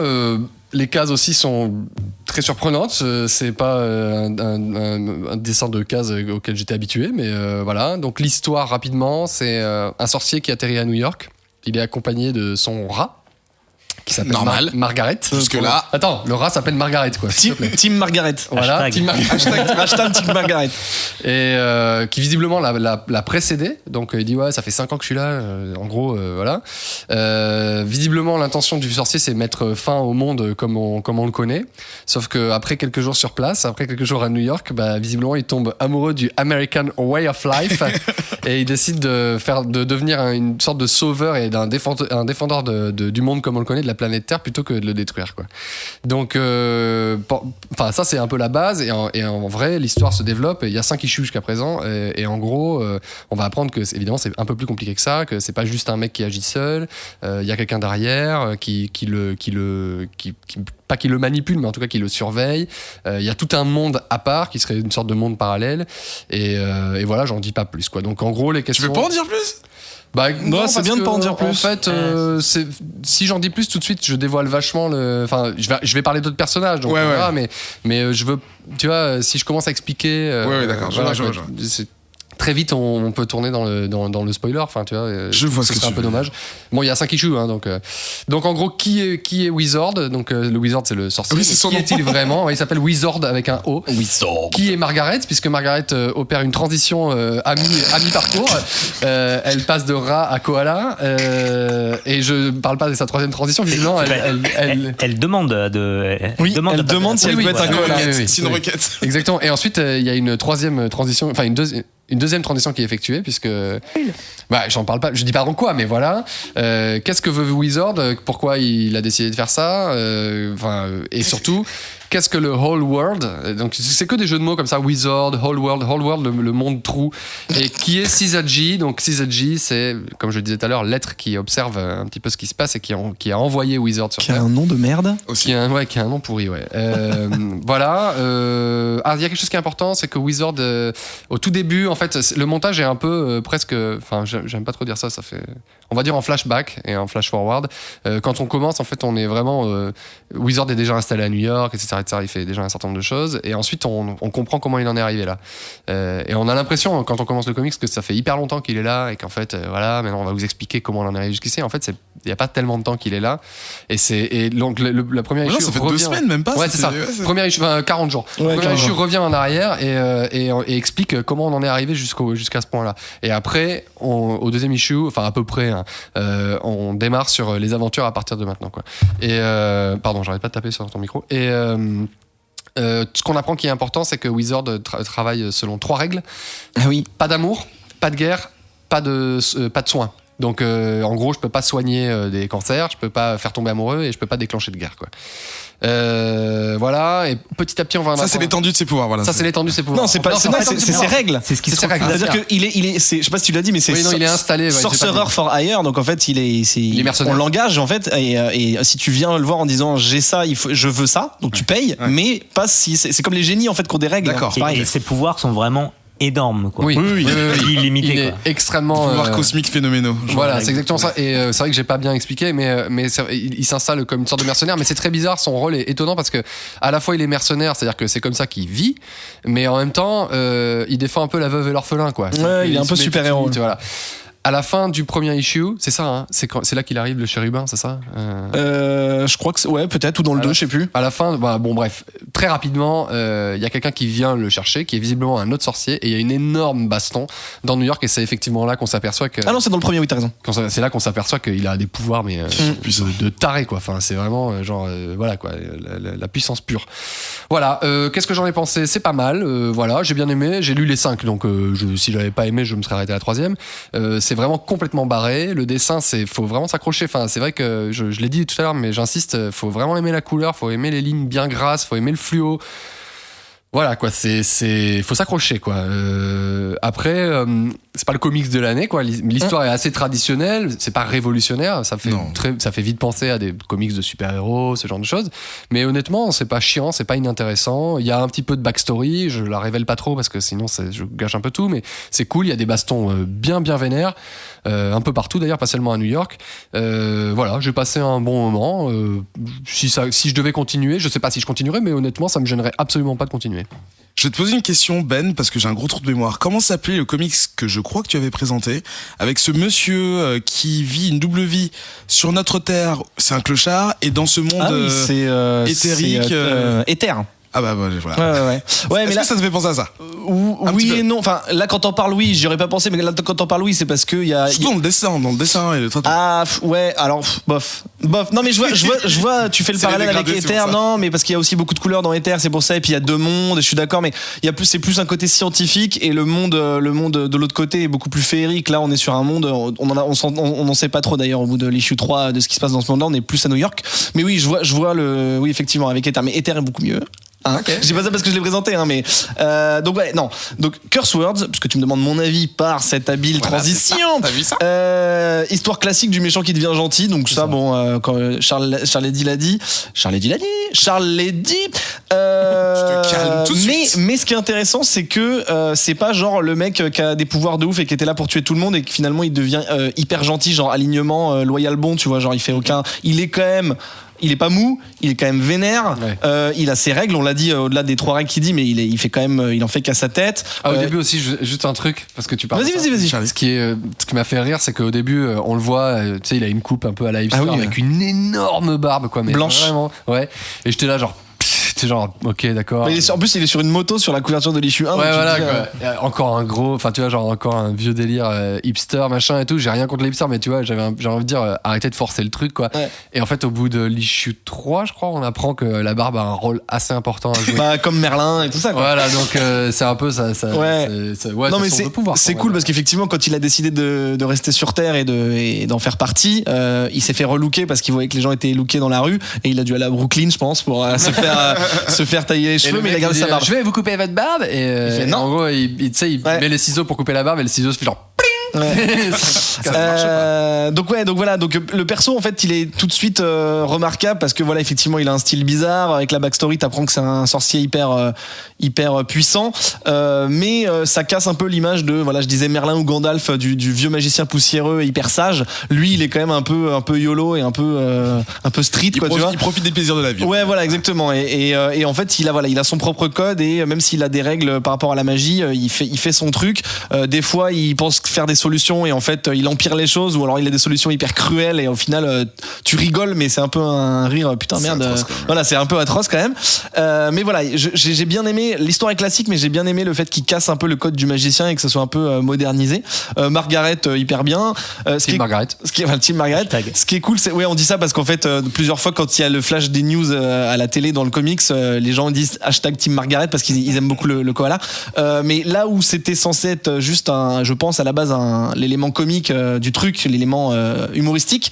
Je trouve que dans certaines cases, ça devient un peu sa conscience. C'est-à-dire que quand lui dit, en fait là je vais tout défoncer parce que c'est sa solution, Mariette lui dit, attends, on peut discuter 2 secondes, et tu vois, il le prend à part en disant, donc voilà, c'est un peu le Jiminy Cricket de. Ça fait un peu l'humanité en fait. Voilà, exactement. Alors que c'est un koala, mais comme l'a dit Charlie, on ne sait pas vraiment qui c'est, puisque la première fois qu'on la voit, c'est un rat, donc on sait pas. Mais ce n'est pas, je pense que c'est une personne magique. Un rat qui est sur Terre depuis 5 ans, donc. Exactement. Peut-être le rat de New York avec la pizza, là. Je sais pas si vous avez suivi le mème, là, le rat qui traînait la pizza. Vous avez pas non, mais putain! Tu l'avais vu, toi, Adrien? De quoi tu parles? Je suis chaud pour le mettre sur la page. Donc voilà, il y a quelques scènes assez drôles et cruelles comme on l'a dit. Et aussi ce que j'ai trouvé pas mal, c'est dans le monde, enfin j'ai dit qu'on parlait pas trop du monde All World, on n'en sait pas trop, mais on sait qu'il y a des peuples, différents peuples, le peuple des oiseaux, le peuple des tigres et tout, ils ont chacun leur langage, donc évidemment tout parle en anglais, mais petit clin d'œil à Zef qui aime bien quand il y a les petits signes, les petits hangars qui dit que c'est traduit d'une langue, à chaque fois qu'il parle c'est traduit du langage genre tiger, tigrin ou je sais pas quoi, maléfique, fantastique, bon voilà, donc ça c'est des petits trucs mais c'est assez rigolo. J'ai trouvé que le méchant, le big boss, CZG, tu veux dire? Voilà, CZG qui a un nom de merde. Visuellement, il était assez cool, mais on n'en sait pas assez pour le trouver menaçant, je trouve. C'est un magicien parmi tant d'autres. Sans en révéler trop, c'est un peu comme dans beaucoup de dessins animés, enfin même je pense encore aujourd'hui, mais des années 70-80, où on a le grand méchant qui pourrait tout à fait arriver au terme de son plan dès le début, mais qui dit non, je vais envoyer machin. Et puis ça va marcher, je vais envoyer. Et j'envoie lui parce qu'il va sûrement mourir, mais c'est celui que j'aime le moins. Ouais, mais voilà, il le dit. Ça, d'ailleurs, il le dit. C'est justifié, donc ça va, c'est cool. Non, donc voilà, donc pour l'instant, entre le méchant qui, je pense, a du potentiel, mais on peut pas vraiment le trouver menaçant, et justement les seconds couteaux qui sont envoyés, comme le mec Centaure qui a vraiment une sale gueule, j'ai trouvé que les méchants étaient pas. Enfin, tu vois, moi je dis toujours, enfin, c'est pas absolu, mais je dis toujours qu'une bonne histoire c'est un bon méchant aussi, enfin, une bonne bagarre c'est un bon méchant. Et là, pour l'instant, je trouve que le méchant ou la menace générale n'est pas ouf. Je préfère me concentrer sur Wizard et ce qu'il peut faire comme connerie à New York. Bon, voilà. Mais voilà, j'ai bien aimé le dessin, j'en reparle pas parce que Charlie l'a bien résumé.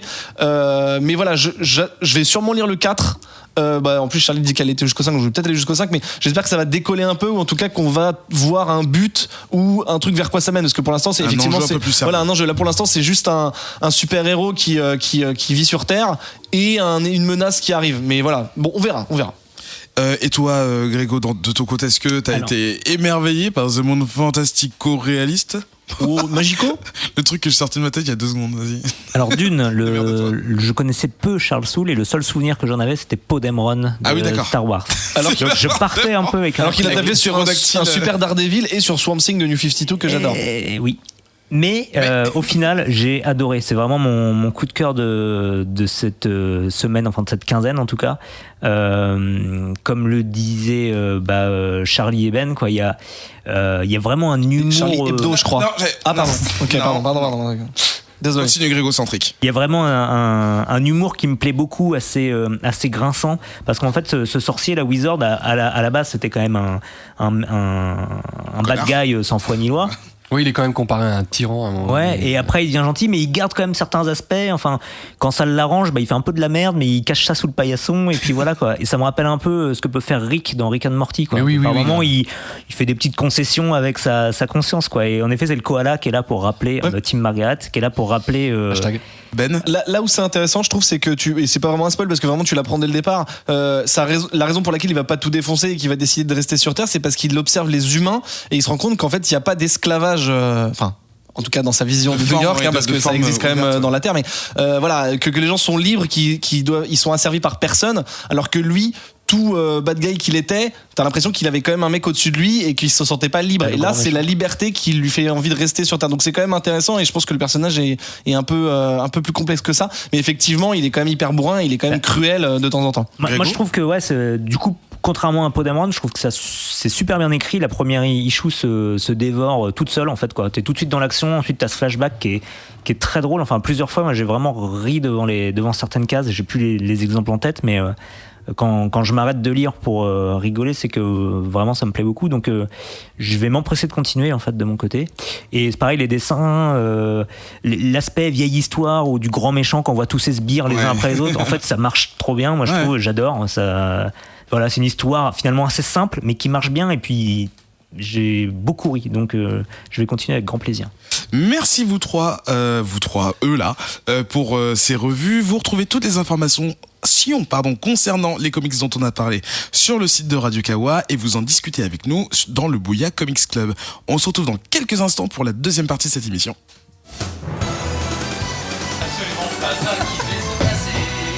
Bonjour et bienvenue dans Dans TVNR, je vous donne rendez-vous avec mes chroniqueurs pour passer en revue la vie des médias audiovisuels. Télé, radio, internet, tout y passe.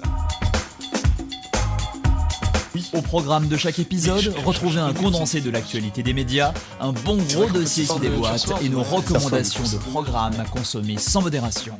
TVNR, c'est en direct un dimanche sur deux sur Radio Kawa. Et oui, mais c'est trop beau, et des petits sachets de plastique tellement rigolés. Tu peux pas le dire, moi j'ai rigolé de ouf, tu peux pas le dire.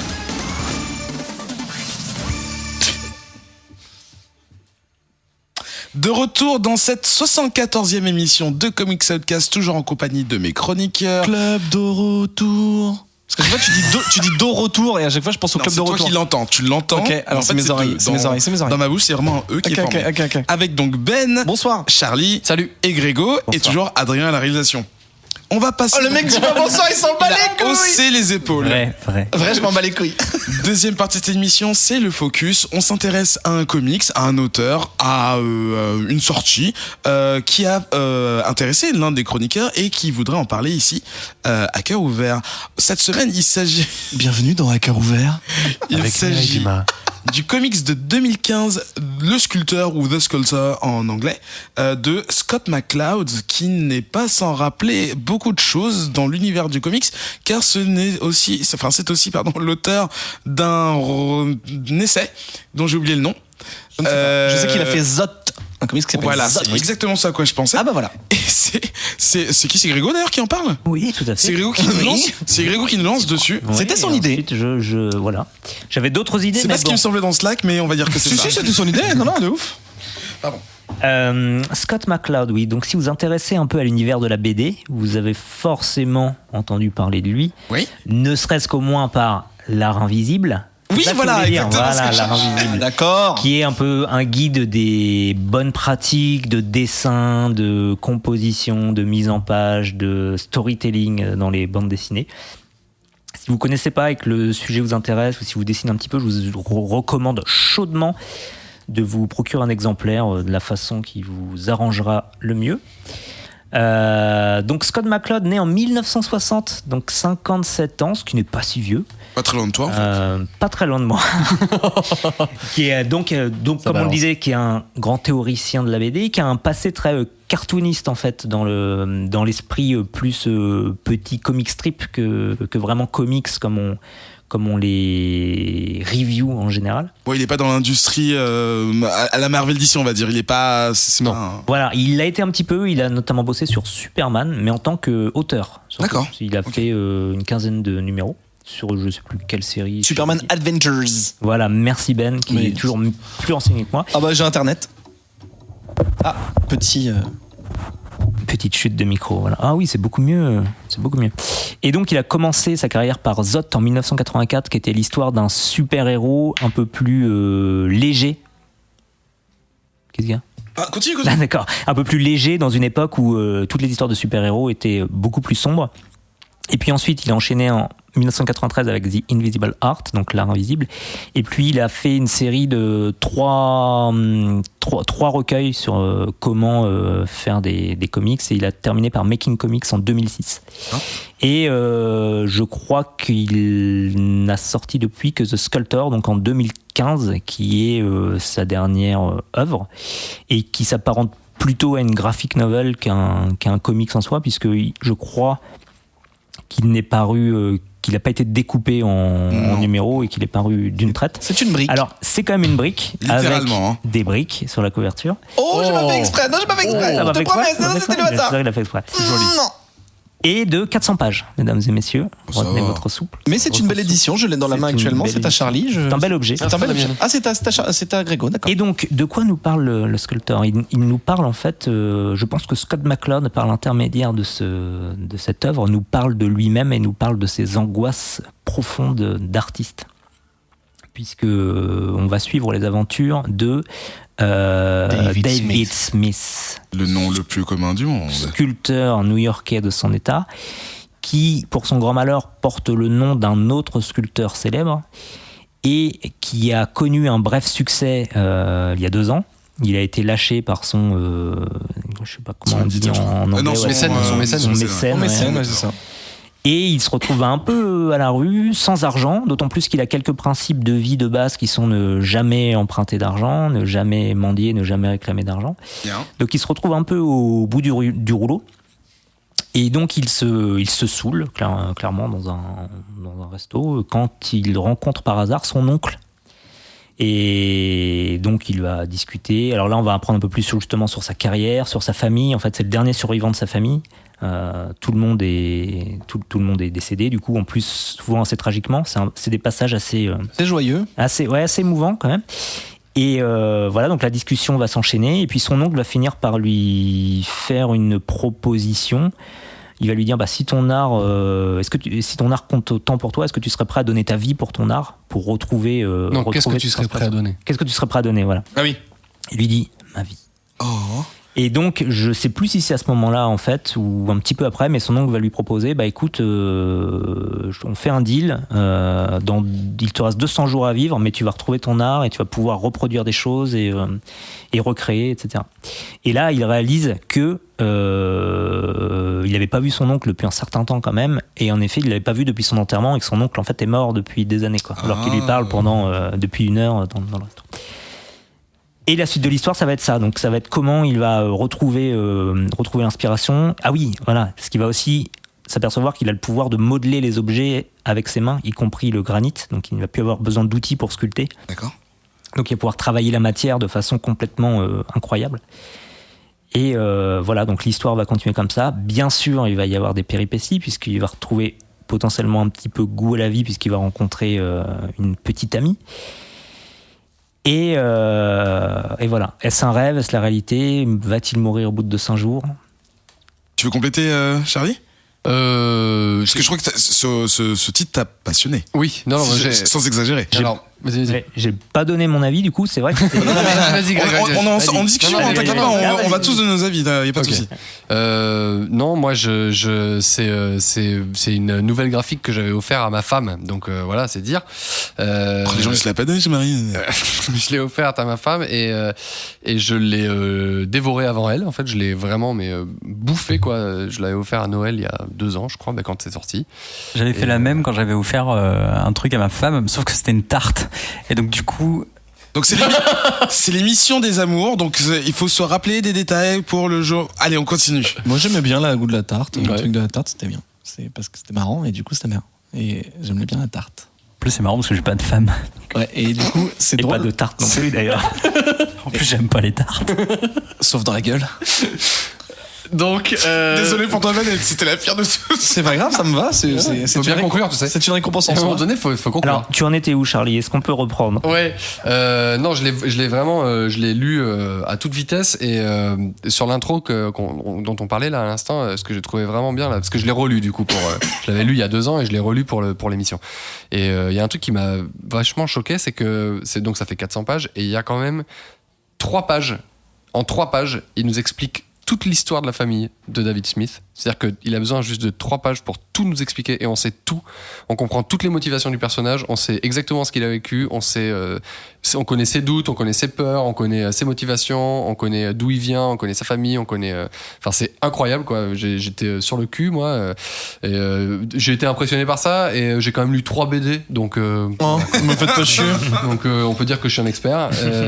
Et après, il y a 50 pages pour introduire vraiment un peu plus en profondeur, en tout, 50 pages en tout, c'est-à-dire que dans ces 50 pages, il y a 3 pages sur la famille, pour introduire en fait toute l'histoire et dans toute sa complexité, donc la rencontre avec son oncle et tout ça, et tout ce que ça signifie pour la suite.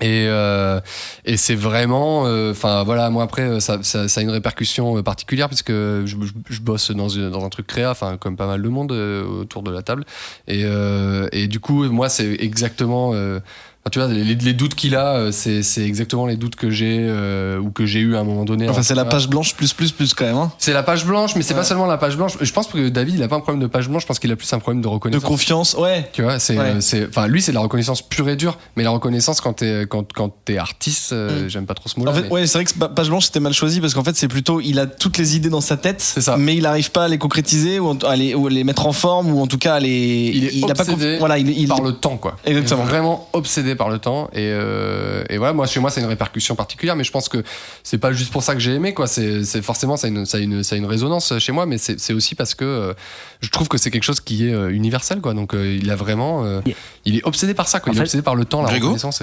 En fait, cette question, je pense que se pose, j'allais dire, tous les artistes, mais même les gens qui ont un minimum de cette fibre artistique, c'est qu'est-ce que je vais laisser derrière moi, en fait.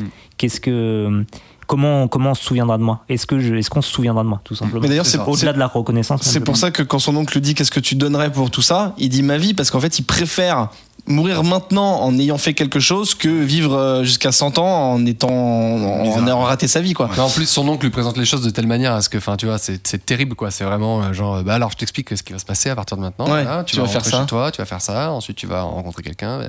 Tu sais, il lui fait il lui peint un tableau, un plan de vie. Terrible. Mais c'est ça. Je suis pas d'accord avec. Non, mais alors, c'est un autre plan de vie, je pense, qui lui plaît pas à lui, en tout cas. Oui, voilà, c'est ça. Mais c'est terrible dans le sens où oui, c'est terrible.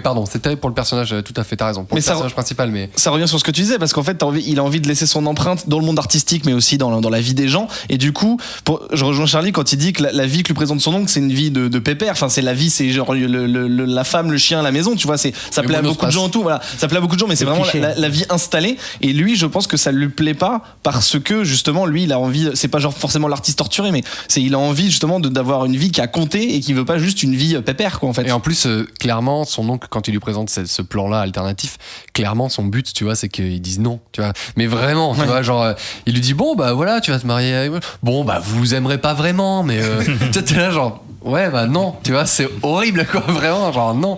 Mais du coup c'est marrant parce que ça c'est le hasard, mais je trouve que ça du coup ça va devenir le fil rouge de cet épisode, parce que autant dans Rock Candy Mountain on avait aussi les gens qui cherchent un sens à leur vie, dans Extremity c'était pareil, et là on a encore ce thème, et donc du coup ça marche vachement bien voilà, enfin est-ce que ton destin est tout tracé? Est-ce que ce qu'on t'a dit, que le talent que t'avais quand t'étais petit, tu dois en faire ta vie? Est-ce que t'as envie de, enfin, qu'est-ce que t'as envie de faire de ta vie? Est-ce que c'est vrai? Est-ce que ça compte? Je suis talentueux, mais est-ce que c'est vrai? Voilà. Tu vois, est-ce que t'es obligé d'en faire quelque chose? Est-ce que ce que je fais, c'est vraiment ce que j'aime, ou est-ce que je marche dans les pas de mes parents parce que en fait, David je sais pas si on l'a dit, pardon, mais son père est auteur et sa mère est artiste. Je sais plus ce qu'elle dessine, je crois. Donc voilà, est-ce que je dois être artiste parce que mes parents sont artistes et que j'ai été élevé dans l'art? Est-ce que, tu vois, il se pose plein de questions existentielles. Et comme l'a dit très bien Grégo, ce qu'il veut, voilà, il veut marquer le truc, il veut que sa vie ait un sens, et donc voilà, il recherche sa vie. Est-ce excuse-moi. Non, vas-y, je t'en prie. Grégo, tu disais tout à l'heure, que c'était sa fibre artistique, enfin, une personne avec une fibre artistique veut laisser quelque chose derrière, mais c'est pas le propre de genre chaque être humain. Ça dépend. Je ne sais pas, justement. Ça dépend. Il y a des gens qui sont très bien avec une vie sans. Oui, non, mais écoutez, en fait, il y a un truc que je voulais rajouter. Je vais juste un petit peu décaler, mais on va revenir dessus de toute façon, puisque c'est vraiment le thème du bouquin. C'est qu'en fait, j'ai trouvé que David était un personnage très triste, très déprimé, dépressif, très mort, en fait. Surtout quand on voit la jaquette française. Ah, je sais pas. Oui, ouais, c'est vrai. D'accord. Ah, c'est ça, en fait. Ah, c'est celle-là la jaquette française. Ah non, le bouquin. Ah oui, voilà. C'est la deuxième de couverture de la version US. Oui, voilà. J'ai failli le poster sur le Bouya Comics Club, mais j'ai pas osé parce que je me suis dit peut-être ça spoil. Oh, je sais pas, non, tu peux. Mais voilà, c'est vrai qu'effectivement, il sourit rarement, il a des traits tirés, sûrement parce que soit il arrive pas à dormir, soit il travaille jusqu'à tard. Enfin, il a, c'est pas la joie de vivre. Et en fait, on a parlé de plusieurs personnages, enfin certains dont on n'a pas parlé, mais je trouve qu'il y a un personnage dont on n'allait peut-être pas parler, je préfère le dire, c'est la ville de New York. Mais oui, grave. Parce qu'en fait, déjà non seulement, et on va parler des dessins après, mais non seulement, bon, ça se passe à New York, qui est une ville très graphique, et non seulement il y a quasiment sur toutes les pages, il y a une case New York, enfin avec la ville, je sais pas, n'importe quoi, que ce soit une fenêtre, un plan large, un trottoir, un passant. Et ce qui m'a vraiment frappé, au-delà vraiment du plaisir visuel, c'est de voir le contraste entre David, qui est mort, enfin qui est en termes de, tu vois, il est vraiment bas, il est toujours accablé, il est pas très vivant, il est pas très vif. Ouais. Et la ville de New York qui purement visuellement est toujours très vivante. Il y a toujours 1 milliard de monde dans les rues, c'est toujours très vivant. Il y a beaucoup de pages entières où en fait il est dans la rue en train de errer parce qu'il sait pas trop où parce qu'il est en galère. Et en fait t'as des millions de bulles de toutes les discussions qu'il chope et les bulles sont de plus en plus grosses et tu vois qu'il est assommé par tout ça. C'est pour peut-être générer le son justement qu'une foule produit. Exactement. Et en plus, bah là tu le vois qu'en fait il est bouffé par la vie alors que lui à l'intérieur il est mort. Et du coup je trouve ça hyper fort. Donc c'est peut-être un peu de la philo de comptoir, tu vois, mais moi c'est ce que j'ai ressenti. Et je trouve que ce contraste en fait il est omniprésent. Après il va rencontrer des persos qui sont aussi hyper vifs et hyper pleins de vie, de la vie dont lui va se servir et il va prendre comme une éponge, tu vois. Donc ça peut servir, mais voilà, c'est ce contraste, ça m'a vraiment, je l'ai pas lu, hein, je me suis arrêté à la moitié parce que j'avais pas le temps, mais je trouve que voilà, ce qui m'a vraiment pris, c'est ce personnage de David et la ville de New York. C'est un des trucs que j'ai vraiment. Il y a un énorme contraste, je suis vraiment d'accord. Et en plus de ça, tous les personnages qu'il va rencontrer sont complémentaires. Tu sais, tous les personnages qui l'entourent, son oncle, après plus tard il y a d'autres personnages. Son meilleur pote. Oui, et tout ça vient, enfin la toile de fond de ce bouquin, mais c'est incroyable. Enfin, genre, c'est vraiment, moi ça m'a bouleversé, mais vraiment quoi. Et c'est hyper bien construit, c'est hyper bien pensé, tout est en. Là, tu sens qu'il applique. Il dit bon, je vous expliquais comment on faisait des comics. Regardez, j'en fais un maintenant quoi. Mais tu sens quand même qu'il en a chié aussi, hein, parce que je sais pas si t'as vu les remerciements et tout à la fin. Si je dis pas de conneries, il a fait le storyboard pendant genre 3 ou 4 ans, un truc comme ça. Ça m'étonne pas. Après, le temps de le mettre en case et tout ça, de faire plein de retours, il a mis trop de temps. Et Grégo l'a dit tout à l'heure, enfin je sais pas si on l'a quantifié, mais sa pause entre guillemets entre ses dernières œuvres et The Sculptor, c'est quasiment 20 ans en fait. Ouais, voilà. D'accord. Okay. Donc c'est le gars qui prend le temps. Grand retour. Et c'est acclamé par plein de gens. Je sais pas si je coupe la parole à quelqu'un ou si je peux continuer. Non, je disais pas plus que d'habitude. Oh le philosophie de comptoir, coupeur de parole, vas-y, on t'accable. Le comptoir. Philosophie de comptoir. Ah oui, bien sûr. Au comptoir c'est trop bien, il y a des cacahuètes. Et c'est très cool parce que en fait, il y a une sorte d'évolution du personnage de David. Il y a un acte qui va définir toute la BD, hein, évidemment, on n'en parle pas, mais voilà. Et à partir de là, en fait, c'est comme si tous les personnages autour s'attachaient à lui démontrer qu'en fait, ce choix qu'il a fait, c'est pas le meilleur choix, quoi, en gros, ou en tout cas, c'est pas exactement comme il pensait. Mais c'est pas donneur de leçons non plus. D'accord. Donc c'est ça qui est hyper bien, c'est que il fait ce choix-là, mais à aucun moment MacLeod il se pose en donneur de leçons en disant tu vois, alors t'es vraiment trop con, tu vois, c'est pas du tout ça quoi. Il est vraiment voilà, il a fait ce choix-là, il est très respectueux de ça. Et on l'accompagne. On l'accompagne et ça va te taper dans plein de trucs, tu vois. Moi ça m'a fait penser à Banksy. C'est Banksy qu'on dit à chaque fois. Banksy. Non, Banksy, ouais. Ça m'a fait penser à Banksy, ça m'a fait penser, il y a un côté presque super-héros à un moment donné. Enfin, tu sens qu'il a mis dans l'histoire, il a mis énormément de trucs et c'est très riche, c'est très beau, c'est très bien construit. Vraiment, c'est jouissif. Vraiment quoi. Waouh. Voilà. C'est la qualité, c'est sûr. Je voulais juste, avant de parler un petit peu du graphisme, je voulais rajouter un truc sur les thèmes.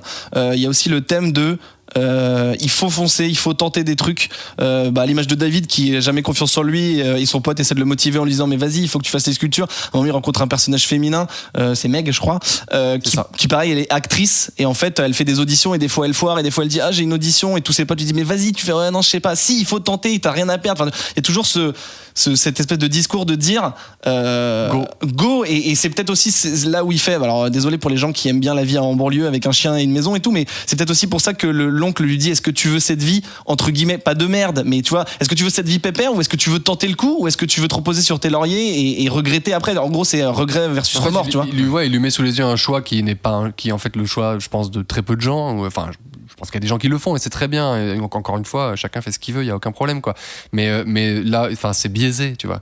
Clairement le choix qu'il lui met sous les yeux c'est pas comme ça que ça marche quoi.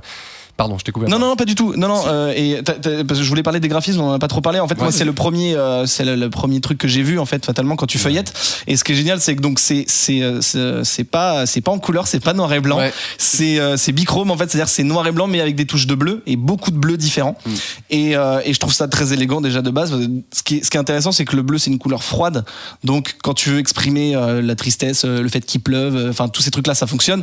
Mais ça marche aussi dans les moments plutôt positifs ou lumineux et je trouve que il gère vraiment que tu nous fasses une théorie sur la couleur. Non mais pas forcément. C'est trop intéressant. Mais après c'est aussi un truc qui fonctionne au feeling. Tu vois, ça se trouve t'as des gens qui vont dire en fait j'aurais préféré qu'il y ait plus de couleurs ou qu'il y ait des couleurs différentes. Tu vois, moi je trouve que le choix du bleu c'est hyper casse-gueule mais c'est très bien joué. Que ça marche très bien et je pense que ça aide pour le mood de David que bien sûr. Ça aide vachement que ce soit en bleu. Tu sens sa tristesse, c'est une espèce de nostalgie alors qu'il a notre âge. Genre il est jeune. Il a 26 ans. Ah il a 26 ans. Il a 26 ans. Je pense qu'il avait plus que ça. Beaucoup plus jeune que vous. Il a l'âge de Grégo. Et c'est vrai qu'on n'a pas forcément parlé du trait en lui-même, mais bon, moi je trouve ça très soigné. C'est des traits plutôt arrondis et doux, ce qui peut être paradoxal quand on parle de trucs très graves, mais je trouve que ça fonctionne dans plein d'humeurs différentes. Ouais. C'est très soigné.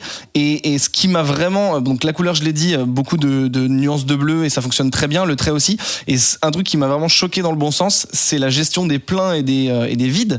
C'est-à-dire que sans David Smith, c'est qu'en fait, tu l'avais pas vu celle-là, là, dans le coup là. Il nous a eu par surprise. En fait, ce qui est intéressant, c'est que donc déjà, je trouve que c'est ultra maîtrisé, notamment quand je parlais des foules de New York ou tu sais quand il a choisi de faire de l'espace vide ou de remplir et de te bourrer à craquer. Moi, ça me déclenche un truc. Alors, je sais pas si c'est que moi ou enfin, dites-nous sur le Bouillard Comics Club si ça me fait pareil film. Mais voilà, moi, ça m'a vraiment pris.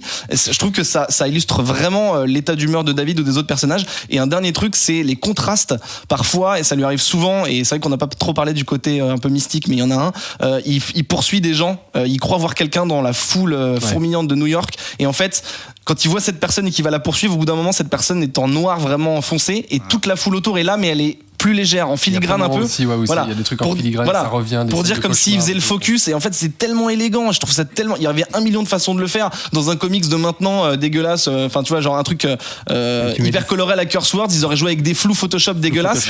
Voilà, et là c'est tellement élégant que enfin voilà, je trouve ça dingue. Un dernier truc, il y a une histoire d'amour dedans et elle est merveilleuse. Voilà. Là franchement à vous entendre tous les trois, je pense que vous avez vendu le truc. Il est paru donc en français et en anglais, j'imagine dans d'autres langues. En anglais il est sorti chez First Second, si je ne me trompe First pas. Second Edition, ouais. Et en français il est sorti chez Rue de Sèvres. Ah ouais? Oui. Ah, j'aurais bien vu un Glénat là-dessus, mais d'accord. Et ben moi ils ont dû rater le contrat. Non mais écoute, ok, très bien. Donc vous avez l'occasion tout le loisir de lire et de vous de vous faire plaisir avec c'est un gros pavé entre 15 et 20 balles, je pense. Ce qui est abordable pour le coup. Oui, non mais parce que souvent quand on voit des grosses éditions comme ça, on se dit ah bah putain c'est pas le poche, du coup ça doit coûter cher, et en fait celui-là il est à 19 pounds tous les jours. Voilà. Et qu'est-ce que je veux dire? Oui, de donner votre avis si pour vous le bleu est une couleur chaude comme beaucoup. Si pour, ce n'est pas ce que j'ai dit, attention. Si pour vous il y a plus de 50 nuances de bleu, vous plantez quand même pas mal. Mais voilà, faites ce que vous voulez en école d'art. Et sinon, voilà, toutes les informations concernant ce titre seront comme d'habitude sur le site de Radio Kawa. On va vous mettre une petite page de pub, histoire de vous aérer un peu les oreilles, disons-nous, et nous de d'aller faire pipi. Et voilà, de faire pipi, de recharger. Oh là là. J'ai le temps de faire caca ou pas? Recharger le Ice Tea, le Ice Tea, pas d'élision. Le Ice Tea. Voilà. L'acteur rappeur Ice Tea. Ok, on va arrêter les blagues. Je demande. À tout de suite. Mais faut quand même faire un peu gaffe aux fautes d'orthographe. Bonjour, je m'appelle Perrine Andrieux et je vous invite à découvrir Les Pressés de l'expression. C'est le podcast Travail et langue française. Apprenez à mieux vous exprimer dans un cadre professionnel et soyez plus à l'aise à l'écrit comme à l'oral lorsque vous vous adressez à vos collègues, à vos clients ou à vos supérieurs. Je vous propose des épisodes courts, réguliers et en libre téléchargement avec des recommandations qui passent toutes seules. Ce que je vous raconte est documenté et se base le plus souvent sur les positions de l'Académie française, l'avis des sémiologues et une utilisation approfondie du dictionnaire. Retrouvez-moi un jeudi sur 2 sur Radio Kawa.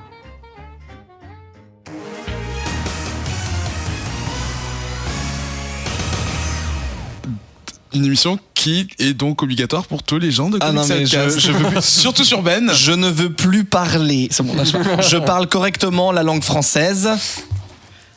Ah, il y a pas de suite? Non, parce que, tu vois, si tu parlais correctement la langue française, tu finirais ta phrase en descendant. Oui, mais de tout temps, l'homme. Oh, les oreilles, bordel de merde. Pardon, excusez-moi. De retour pour cette 3e partie d'émission du 74e épisode de Comics Outcast, toujours en compagnie des chroniqueurs et du réalisateur les plus sympas du monde. J'en profite, c'est pas la fin de l'émission, mais j'avais oublié. Aujourd'hui, jour de l'enregistrement, c'est l'anniversaire de Joe. Tout à fait. Joyeux anniversaire. Si vous nous suivez sur les réseaux, vous l'avez vu, nous l'avons tweeté. Nous allons parler maintenant du film, le 4e film du DCEU, DC Comics Extended Universe, donc du DCU, Wonder Woman, la femme merveille, réalisé par Patty Jenkins, avec au scénario entre autres Jeff Jones, donc qui est dans le board de DC Comics, Alan Heinberg et Zack Snyder, mais on s'en va. Au casting, celui dont on ne prononce pas le nom. Voilà, parce que sinon ça fait non, je confonds avec un Zimmer. Ouais, tu confonds. Le casting, Gal Gadot dans le rôle de Wonder Woman et de Diana Prince naturellement, Chris Pine qu'on peut aussi appeler Jason Batman mais avec un peu plus d'oreilles, Steve Trevor, Robin Wright Robin Wright qui joue Antiope ou Antiope en anglais, et c'est la dernière que j'ai pris, Connie Nielsen qui joue Hippolyte, la mère de Diana Prince. Nous, dans le film, alors, un petit résumé très rapide, on va éviter de trop spoiler pour cette revue parce que la sortie est quand même proche. Nous découvrons la jeunesse de Diana Prince sur l'île de Themyscira. Tu peux dire Diana parce que justement sur l'île elle n'a pas de nom de famille. C'est Diana, oui. Diana sur l'île de Themyscira qui grandit et qui au bout d'à peu près, je sais pas, 3000 ou 4000 ans commence à grandir. La majorité. Voilà. Mais elle est protégée donc sur l'île des Amazones, des demi-déesses qui ont été créées par Zeus et qui en fait s'entraînent sans arrêt pour une éventuelle future guerre qui les mettra face au dieu de la guerre. Donc elle se prépare en fait éternellement à cette confrontation. Puis arrive un peu comme un cheveu sur la soupe l'avion de Steve Trevor, donc joué par Chris Pine comme je vous l'ai dit il y a 2 secondes, qui par accident découvre l'île et amène avec lui le monde extérieur qui l'a suivi. Ce qui fait que Diana découvre donc le monde extérieur duquel elle a été protégée jusque-là, et elle va vite prendre la décision de s'échapper en fait et de vivre sa vie en fait, parce qu'elle sent qu'elle est poupounée, couverte par ses proches et dont sa mère et sa tante choyée qui lui cachent clairement quelque chose, et ça on le découvrira plus tard dans le film. Et en arrivant dans le monde moderne en fait, c'est la fin de la Première Guerre mondiale, c'est les dernières batailles de 1918 sur le front français, belge, franco-belge, tout ça. Et là elle découvre la vraie nature des hommes, et c'est là que la persona de Wonder Woman telle qu'on la connaît, surtout avec son costume, apparaît. Donc on va pas trop en révéler parce que je pense que vous autres, et surtout Adrien, ne l'ont pas vu. Je vous jure, s'il a vu, on aurait spoilé comme des oufs. Alors je vais vous poser quelques questions qui vont rester générales mais qui vont nous aider à je prends la main un petit peu le film. Consonne. Ça compte pour les en 2, 4 guerrière. Alors c'est une question un peu générale et je sens que Adrien va lever les sourcils. Putain mais laisse-le tranquille, il a rien dit. Est-ce que il a bloqué ses sourcils, il va jamais les relever, jamais de sa life.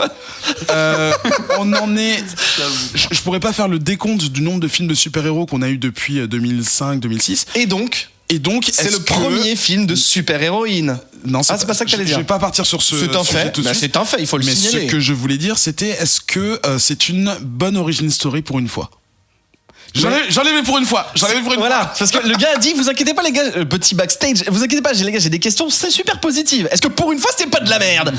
C'est positif. Le truc c'est que je dis, effectivement, je pense que dire bonne ou mauvaise, c'est pas hyper, ça va pas nous avancer à grand chose. On peut en discuter, mais je pense que la question c'est est-ce que ça méritait une origin story? Je pense que oui. Pourquoi? Parce que plusieurs raisons, notamment on l'a entreaperçu dans BVS qui n'est pas une référence cinématographique. Moi c'est mon film préféré personnellement.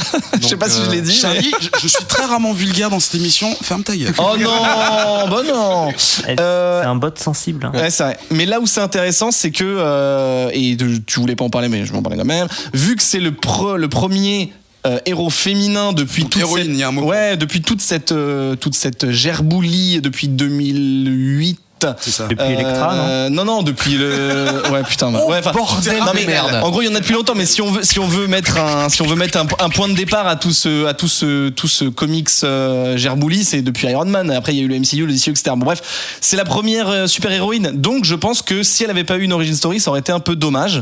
Surtout que je trouve son origin story intéressante. Et en plus, ça amène tout le côté mystique, enfin en tout cas mythologique, qui appartient à DC dans l'univers cinématographique. Donc je pense que oui, je pense que c'est bien fait. Je pense que tout ce qui se passe sur Themyscira est très très sympa, aussi bien visuellement que au niveau de l'histoire. Donc je pense que oui, c'est une bonne idée d'avoir fait ça. Petite pression, peut-être que mes amis ont la réponse, ou vous auditeurs, parce que je n'ai pas recherché ça, mais je ne sais pas pourquoi ça a été transposé à la Première Guerre mondiale, parce que si je dis pas de conneries, Wonder Woman c'est plutôt Seconde Guerre mondiale normalement. Effectivement. Donc je ne sais pas, il y a forcément une raison puisque Patty Jenkins maîtrise son truc, mais je ne sais pas pourquoi. Peut-être. J'ai une théorie. Ah, peut-être que. Ouais. Le théorie crafting. Alors attention, peut-être que c'était pour éviter les parallèles faciles avec Captain America The First exactement. Avenger. Ah bah alors, ça marche pas parce que moi j'ai tout de suite Captain America en tête, mais dans le bon sens, nous en parlerons après. Alors DC Comics, si vous avez écouté, donc ça va pas marcher sur Ben. Alors, Ah, désolé, on annule tout les gars, on arrête, JLA, c'est fini. je reviens à la question initiale qui était, je vais pas la répéter, mais l'origin story, oui ou non? Et moi je dis oui, puisque non, je l'ai particulièrement suffit. bien résumé parce que du coup je suis perdu. Oui, parce que c'est un secret pour personne, je ne suis pas vraiment branché d'ici. Donc moi, Wonder Woman, tout ce que je connaissais, c'était ce pouvoir de tourner sur elle-même et de se retrouver en maillot de bain. Ah oui, ça Ah c'est oui, Linda d'accord, Carter, ça. Et du coup, j'étais vachement intéressé pour savoir exactement quelle était la définition de ces pouvoirs et d'où venait-il. Et je Ces n'ai eu pouvoirs. que la moitié de la réponse. Je sens vouloir spoiler. Oui. Une grosse scène d'exposition au début, quand même. Oui, certes, début. mais à la question quels sont exactement ces pouvoirs, Oui, tous ces Alors, pouvoirs ne est-ce sont que- pas. Est-ce que Ben, tu peux faire une petite présentation ou peut-être Charlie, je sais pas, l'un d'entre vous, des Non, mais pouvoirs moi, de je Wonder peux ne Woman, pas parce que parler, sinon je peux venir et me je taire. sais, Moi, ça me gêne Si pas. vous en avez rien à foutre. je sais, pareil, moi, hein. je sais très bien que Oh, mon bac, je l'ai. c'est vrai en plus qu'il est payé comme nous. Il y a, C'est alors, pareil. Vas-y si tu veux. Charlie. Non, mais une exposition sur quoi? Sur Sur les pouvoirs. en gros les pouvoirs de Wonder Woman. les bracelets. Ouais, alors. Non, Ça mais l'a perturbé. Qu'est-ce si qu'elle peut faire si je dis ses pouvoirs, en fait, je spoil. Ouais, en fait, Alors, on va je pas pense que ce spoiler un qu'il faut dire, c'est personnage qu'ils ont qui a plus de changé, 70 ans ils ont de- changé quelques trucs par rapport à Non, mais je l'origine veux dire du ce qu'elle comics. a. Bon, qu'est-ce qu'elle a Mais tu peux dire son matériel. C'est ça, ouais. Et Bah, ça, elle a c'est ses skill. bracelets de force, là, en bonne adepte de SF qu'elle est. En métal des dieux, Voilà. qui s'appelait le Féminium dans la version télé. Je fais un petit clin d'œil à Vesper qui a fait une vidéo sur Wonder Woman. Oh, c'est dans pas pas qui de c'est. question. Oh, mais tu devrais savoir. Le vaginium. Oh non. Ah bah non. Non. Ah non. Peut-être que je la couperai. Ah ouais, c'est vrai. Ensuite, elle a le lasso de la vérité. Oui. Ah ça c'est stylé. Qui est- T'es obligé de dire la vérité quand t'es enlacé dans son lasso. Voilà. Elle lui dit I compel you to tell me the truth. Mais ça marche pas, Pas ça, la Lily. peine de. Alors écoute, Gal. Bon, bref. Pour le moment, Gal, est-ce que tu m'as Pas vu la le peine regard de m'enlacer avec ton lasso, je te dirai tout ce que tu veux savoir. Ah non, moi je lui dis je vais mentir, enlace-moi. Elle a un bouclier qui a pas l'air d'être forcément un bouclier hyper c'est pas chart, le c'est-à-dire bouclier c'est un bouclier un d'adamantium, peu mais- lambda, un peu d'Amazon Voilà. basique, je crois. Mais il marche L'Amazon quand de même- base, il marche quoi, quand même voilà, bien. juste Il marche très, très DS, bien. mais- Et une épée qui au début qu'ils appellent au début God Killer. The God Killer, le tueur de Dieu. Voilà. D'accord. Voilà. Donc ça, ce sont ces artefacts, j'ai envie de dire, ce qu'elle utilise. C'est son stuff. Voilà, c'est ça, dans ses combats. Après, ses pouvoirs, je peux pas en dire beaucoup plus. Non, que voilà, ça, non, mais- c'est- Moi, je vais pas. je peux peut-être juste dire un truc, c'est que comme elle est Amazon, en fait sur va sur être les une champs de connerie. bataille, Les livraisons elle peut sont se faire fermées. livrer tout. Par drone. Ça du marche coup. tout à Par drone. fait. Si elle est premium seulement. Non, mais en fait, après encore une fois, c'est effectivement. C'est pas vraiment du spoil de l'histoire, mais c'est du spoil juste de certaines scènes, même juste visuelles, donc c'est cool de pas trop dire. Non, non, y a pas de raison. Je comprends, pardon. Euh, C'est l'une et l'autre. Y a pas de raison, je comprends. Vas-y. D'accord. Non, je sais pas. As-tu d'autres questions J'en ai oui. plein. Ah, vas-y. Je prends la main. Vous avez forcément dû entendre parce que le film est sorti un petit peu plus tôt Il est sorti un petit peu plus. tôt aux États-Unis qu'en France, ce qui est relativement rare, mais c'est vrai que ça en général ça concerne les films Marvel. Ouais. Et vous avez forcément entendu que le film a cartonné de ouf. Il a fait 100 millions à son premier de dollars, hein, quand même pour préciser, pas des francs, à son premier week-end d'exploitation. Et aujourd'hui, il jouit aujourd'hui, donc le 9 juin à l'heure de l'enregistrement, 93% sur Rotten Tomatoes. Ouais. Bon, c'est une référence comme une autre. Oui, non, mais moi je suis d'accord. Rotten Tomatoes, c'est un des bons indicateurs. En gros, je finis ma question parce que tu me coupes la parole. Ah, c'était une question, putain. C'est une exposition. Non, c'est bon. Et en gros, voilà, c'est le premier film qui a, pendant quelques jours, dépassé. C'était le film avec le plus grand score à cet agrégateur. C'est-à-dire que même Iron Man 1 et Dark Knight étaient un petit peu en dessous à 90 et 91 comme ça. Alors non. Alors, Charlie, non. Non, mais en fait, juste un truc. Vas-y, Ben. Ce n'était pas une question. Si.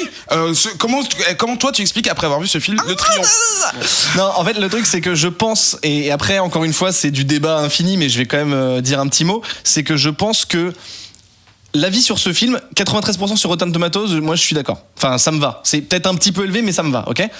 Là où je pense que c'est biaisé, c'est que pour deux choses, c'est que déjà les gens s'attendaient à une merde dans la mesure où c'était un film d'ici, enfin une merde, c'est bien, un film raté dans le sens où après BVS, après Man of Steel, qui ont pu être des succès au box-office, mais critiques en tout cas pas beaucoup. Juste attends, excuse-moi, à tous les auditeurs, Suicide Squad. Ouais, il y a Suicide Squad, j'avais oublié. Bah, tu vois, je l'avais oblitéré, mon esprit très bien. Non, mais juste pensez-y, réfléchissez à ça. Donc voilà, je pense, après, c'est mon point de vue, mais je pense qu'il y avait déjà cette ambiance de DC, ils font quasiment que des trucs pourris au cinéma. Donc déjà, je pense qu'il y avait cet a priori. Et le fait qu'il y ait cet enjeu de dire, voilà, c'est la première super-héroïne, on attend, voilà, c'est une première, en gros, machin. Je parle même pas de tout ce qui peut être discours féministe ou quoi, c'est vraiment juste de dire, c'est une première et le DCU est pas hyper en bonne posture. Je pense que voilà, les gens qui ont donné leur critique, en tout cas sur Rotten Tomatoes, ont peut-être, pour certains, pris ça dans le prisme de pour un film d'ici, il y a ça. Enfin, pas forcément l'entièreté de la critique, mais en tout cas d'avoir cette espèce d'échelle de valeur, de dire c'est un film d'ici, donc voilà, et en plus c'est une première fois qu'il y a une super héroïne, donc on la compare au mec, etc. Donc voilà, je pense que ce score, il est en partie mérité, même si je disais que c'était un peu élevé, mais je pense qu'il est, tu peux pas le lire en brut. Il y a forcément l'échelle est déformée. Exactement, tu dois le contextualiser forcément. Après ça c'est mon point de vue, mais je trouve que 93% c'est ça. Assez d'accord avec ce que vient de dire Ben, puisque j'ai plutôt aimé ce film, dans le sens où j'ai passé un bon moment. Voilà, après c'est pas le film qui a changé mon expérience cinématographique. J'arrivais là, votre avis général sur le film. Est-ce que franchement, en sortant, vous étiez satisfait ou plutôt moins satisfait? Oui, satisfait. J'ai des petites anecdotes. Deux options. Ouais, vas-y Grégo. Oui, satisfait, oui. J'ai passé un moment divertissant, un bon moment au cinéma, avec une histoire bien construite, des personnages beaucoup plus intéressants que les films précédents, en tout cas beaucoup mieux écrits. Le film est forcément pas exempt de défauts, mais non, c'était plutôt un bon moment. Moi, c'est pareil. J'ai passé un vraiment très bon moment. J'ai trouvé que c'était vraiment cool. Honnêtement, voilà, je veux pas trop, mais il y a deux parties, on va dire. Et la première partie, franchement, j'ai vraiment rien à dire, quoi. Enfin, l'origin story est très bien. Sur la deuxième, je vous laisserai juge de, voilà. Enfin, ou si vous voulez, on peut en parler. J'en sais rien, mais j'ai pas très envie de spoiler. Et je pense que c'est important que chacun se fasse son opinion. Mais sur la première partie est vraiment très très très très cool. Enfin, c'est bien, ça explique bien les trucs, c'est pas long, c'est pas chiant. Voilà, c'est une origin story. Bah oui, c'est une origin story. En même temps, ça fait tellement de bien. Il y a quand même une énorme partie, je sais pas combien de temps ça dure, mais toute la partie avec juste un peu plus de 2 heures. Un peu plus de 2 heures. 2h20. Ah oui, la partie, je veux dire, je parlais de la première partie. Ah oui, la partie sur Themyscira, ouais. Voilà, sur l'île. Je pense que ça doit faire 45 minutes. Quel comme ça. bonheur, mais quel bonheur d'être dans un film à énorme budget, et il y a des femmes qui se tatane la gueule, mais violence, c'est super. Aucune retenue. Enfin voilà, elles s'entraînent, quoi. Tu vois, elles se préparent à la guerre et elles retiennent pas leur coup. Et elles le font super bien. Il y a des femmes quand même d'un certain âge. Ça aussi, quel bonheur, quoi. Ah oui, c'est vrai. Et de tous les physiques. Ouais. Voilà. Elles sont athlétiques, et de toutes les provenances, entre guillemets. Ça, j'ai pas compris, mais l'Olympe, mon gars. Je rigole, c'est bon. Non, il me semble qu'il y a beaucoup de nanas qui viennent du monde du combat. Ouais, exactement. C'est des athlètes et des boxeuses, des MMAeuses. Je pense qu'il doit y avoir quelques meufs qui font du cheval aussi, parce que tu vois certains trucs où un humain normal ne peut pas faire ce genre de truc à cheval. D'ailleurs, au niveau de la réa, enfin parce qu'on l'a vu avec Ben, j'ai pensé quand j'y étais, je te l'ai pas dit, mais je pensais quand j'y étais que ça avait renvoyé vraiment. Enfin, il y a ce côté baston, genre. et on passe au ralenti et tout, sauf que c'est cool. Tu vois, ça fait longtemps quand j'avais pas vu ça où je me disais d'habitude quand tu le vois c'est genre c'est éculé, on en peut plus quoi. Et là pas du tout quoi, et ça renvoie. Il y a pas de bruitage. Ouais voilà, il y a pas le mais surtout ce qui est cool c'est que c'est hyper bien fait, c'est hyper cool, c'est bien réalisé, et ça renvoie des films comme par exemple 300 mais vraiment à l'âge de pierre quoi, tu vois. Alors que enfin tu vois, c'est juste élégant, beau, c'est les combats ils défoncent, il y a beaucoup de grâce, mais c'est même pas à cause du côté féminin, c'est vraiment juste bien extrêmement bien chopé à la caméra. Bien capturé, en fait, c'est juste des gens qui se battent. Voilà, et c'est très bien, et c'est extrêmement bien fait. Et le fait que c'est des filles, ça t'effleure même pas l'esprit. Tu vois pas en fait, tu vois pas. Tu n'y penses pas. Et donc, enfin, je veux dire, c'est pas que ce serait mal qu'on y pense, tu vois, mais c'est vraiment très cool, quoi. Point. Et il y a pas grand chose d'autre à dire là-dessus. C'est vraiment génial. Ben. Ouais, non, je voulais juste dire un petit truc juste pour répondre à ton truc sur l'origin story. Je pense que ce qui peut aider aussi, et ce qui donne un côté rafraîchissant, c'est que oui, c'est une énième origin story, oui, c'est un énième super-héros, même si on dit que c'était féminin, mais ça c'est pas dans l'équation. C'est juste je pense que le côté mythologique aide à donner un regard un peu frais, parce que on a l'habitude des mythes, voilà, c'est c'était un mec qui il a grandi machin, en fait il avait des pouvoirs, c'était un fils de Zeus, enfin tu vois, on a l'habitude des origin story, de la mythologie, et je trouve que là ça semble vachement naturel. C'est pas un énième gars qui a perdu ses parents dans une ruelle, enfin tu vois ce que je veux dire. C'est effectivement très progressif, parce que enfin c'est très bête mais la simple mise en scène de la voir enfant, ado et adulte, ça nous met avec elle, c'est donc hyper on l'accompagne dans son, je trouve ça hyper fluide dans sa croissance, Et aussi, il y a deux choses que je voudrais dire. Le premier, c'est que quand elle était dans Batman vs Superman, qui est donc, je rappelle, mon film préféré, et c'était quand même le perso le plus badass de tout le film, quoi. Quand elle débarque, t'es là genre wow. Donc t'as quand même, je pense que ça aide aussi pour répondre au score et tout ça. Genre les gens ils étaient là genre ok, là je veux vraiment savoir plus sur elle, tu vois. Il y a eu un bon teasing, mais c'était pas non plus genre on en a pas bouffé pendant des mois. Il y a le fait aussi que c'est un des persos principaux de DC, la Trinité. Elle a jamais eu de film à elle, si je dis pas de bêtises. Elle a eu sa série. C'est la première fois qu'elle est au grand écran. C'est ça, exactement. Il y a quand même des dizaines d'années d'attente pour ce film-là. Il y a une expectative. Et la deuxième chose que je voulais dire, il n'y a pas de deuxième chose parce que j'ai oublié. Donc, non, je voulais donner mon avis. Non, mais tu m'as pas donné. Mais je veux dire, l'avis, en fait, c'est juste, je voulais préciser. Donc, effectivement, j'ai trouvé ça très cool. Je l'ai vu 2 fois, une deuxième fois avec Charles Eddy. Je trouve que Gal Gadot, elle fait un super taf, parce que non seulement elle est évidemment hyper athlétique, elle s'est entraînée pendant des mois, etc. Et les scènes de baston sont très bien. Bon, tu vois parfois que c'est de la 3D, mais on va dire que 10% du temps c'est elle, enfin en tout cas sa doublure, mais je veux dire c'est un humain, c'est une personne de chair qui se bat. Elle a le droit. Et ça c'est appréciable. Les scènes de baston sont vraiment très bien rythmées. J'ai trouvé que les chorégraphies étaient hyper soignées. Il y a des moves, bon je vois pas tous les films de baston, mais il y a des moves que j'ai vus où je me dis putain ça fait, j'ai jamais vu ce move là, ou ça fait longtemps qu'on l'a pas vu. C'est pas un énième coup d'épée ou un énième coup de pied. Enfin voilà, les bastons sont bien filmés, contrairement. Et là, hyper bien filmé. Mais contrairement à beaucoup de films Marvel où c'est pas hyper bien réalisé et cuté. C'est vrai qu'il n'y a pas énormément de cuts dans les combats. Non, c'est vraiment de l'entraînement, tu le sens qu'elle a tout donné et elle porte le film sur ses épaules, mais c'est mortel. Elle est incroyable. Dernière remarque, Ben. Non, mais je donne mon avis, pardon. Non, mais je voulais dire aussi, on a beaucoup parlé des personnages féminins, mais Chris Pine, je trouve qu'il joue Steve Trevor. Je lui tire mon chapeau, parce que moi, c'est quelqu'un que j'aime bien, même s'il n'est pas forcément hyper efficace dans tous ses rôles, mais je trouve que c'est un bon acteur. Regardez Comancharia, par exemple, et je trouve que là, dans ce film, il a réussi la prouesse d'être bon acteur, efficace, de bien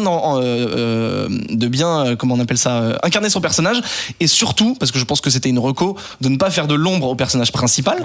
Et je trouve qu'il remplit très bien son rôle. C'est un personnage semi-secondaire et je trouve qu'il est très élégant, il fait le taf, il est tout, c'est pas un pauvre faire-valoir, il la met en avant. Je trouve ça super. Je n'ai pas du tout fini de parler, mais vas-y, Adrien, t'as une question. Eh bah putain. Alors ça fait 5 minutes qu'il a moi, mais on me donne pas mon avis. Une question me brûle les lèvres. Je sais donc Grégo n'est pas DC, Charlie adore BVS. Je pense que le film préféré de Ben c'est Suicide Squad. Oui, c'est ça. En gros, est-ce que pour vous ce film il vient de changer la donne pour DC? Je pense pas. Je sais pas s'il change la donne. Grégo, t'en penses quoi? Ben, tu penses que c'est un one... Non, c'est pas ça, c'est que... excuse-moi, pardon. Oui, non. S'il change quelque chose, c'est dans la réception du public, parce que là, ils sont capables de faire des films corrects. C'est une partie de la réponse. Ça veut dire, est-ce que donc, à votre avis, est-ce que vous déjà, ça vous donne envie d'aller voir les autres films? Non, ou est-ce que ça peut, chez le public, faire changer quelque chose? En fait, on reproche souvent à DC, par exemple, de pas réussir à apporter le côté lumineux des super-héros de DC, machin. Est-ce que Wonder Woman, là, réussit à changer ça? Et est-ce que du coup, ça peut donner espoir? Répondre à cette question, c'est un peu spoilé. Ouais, en fait. Mais enfin, pour moi, ça. Excuse-moi, Ben. Non, vas-y. Pour moi, ça changera pas la donne.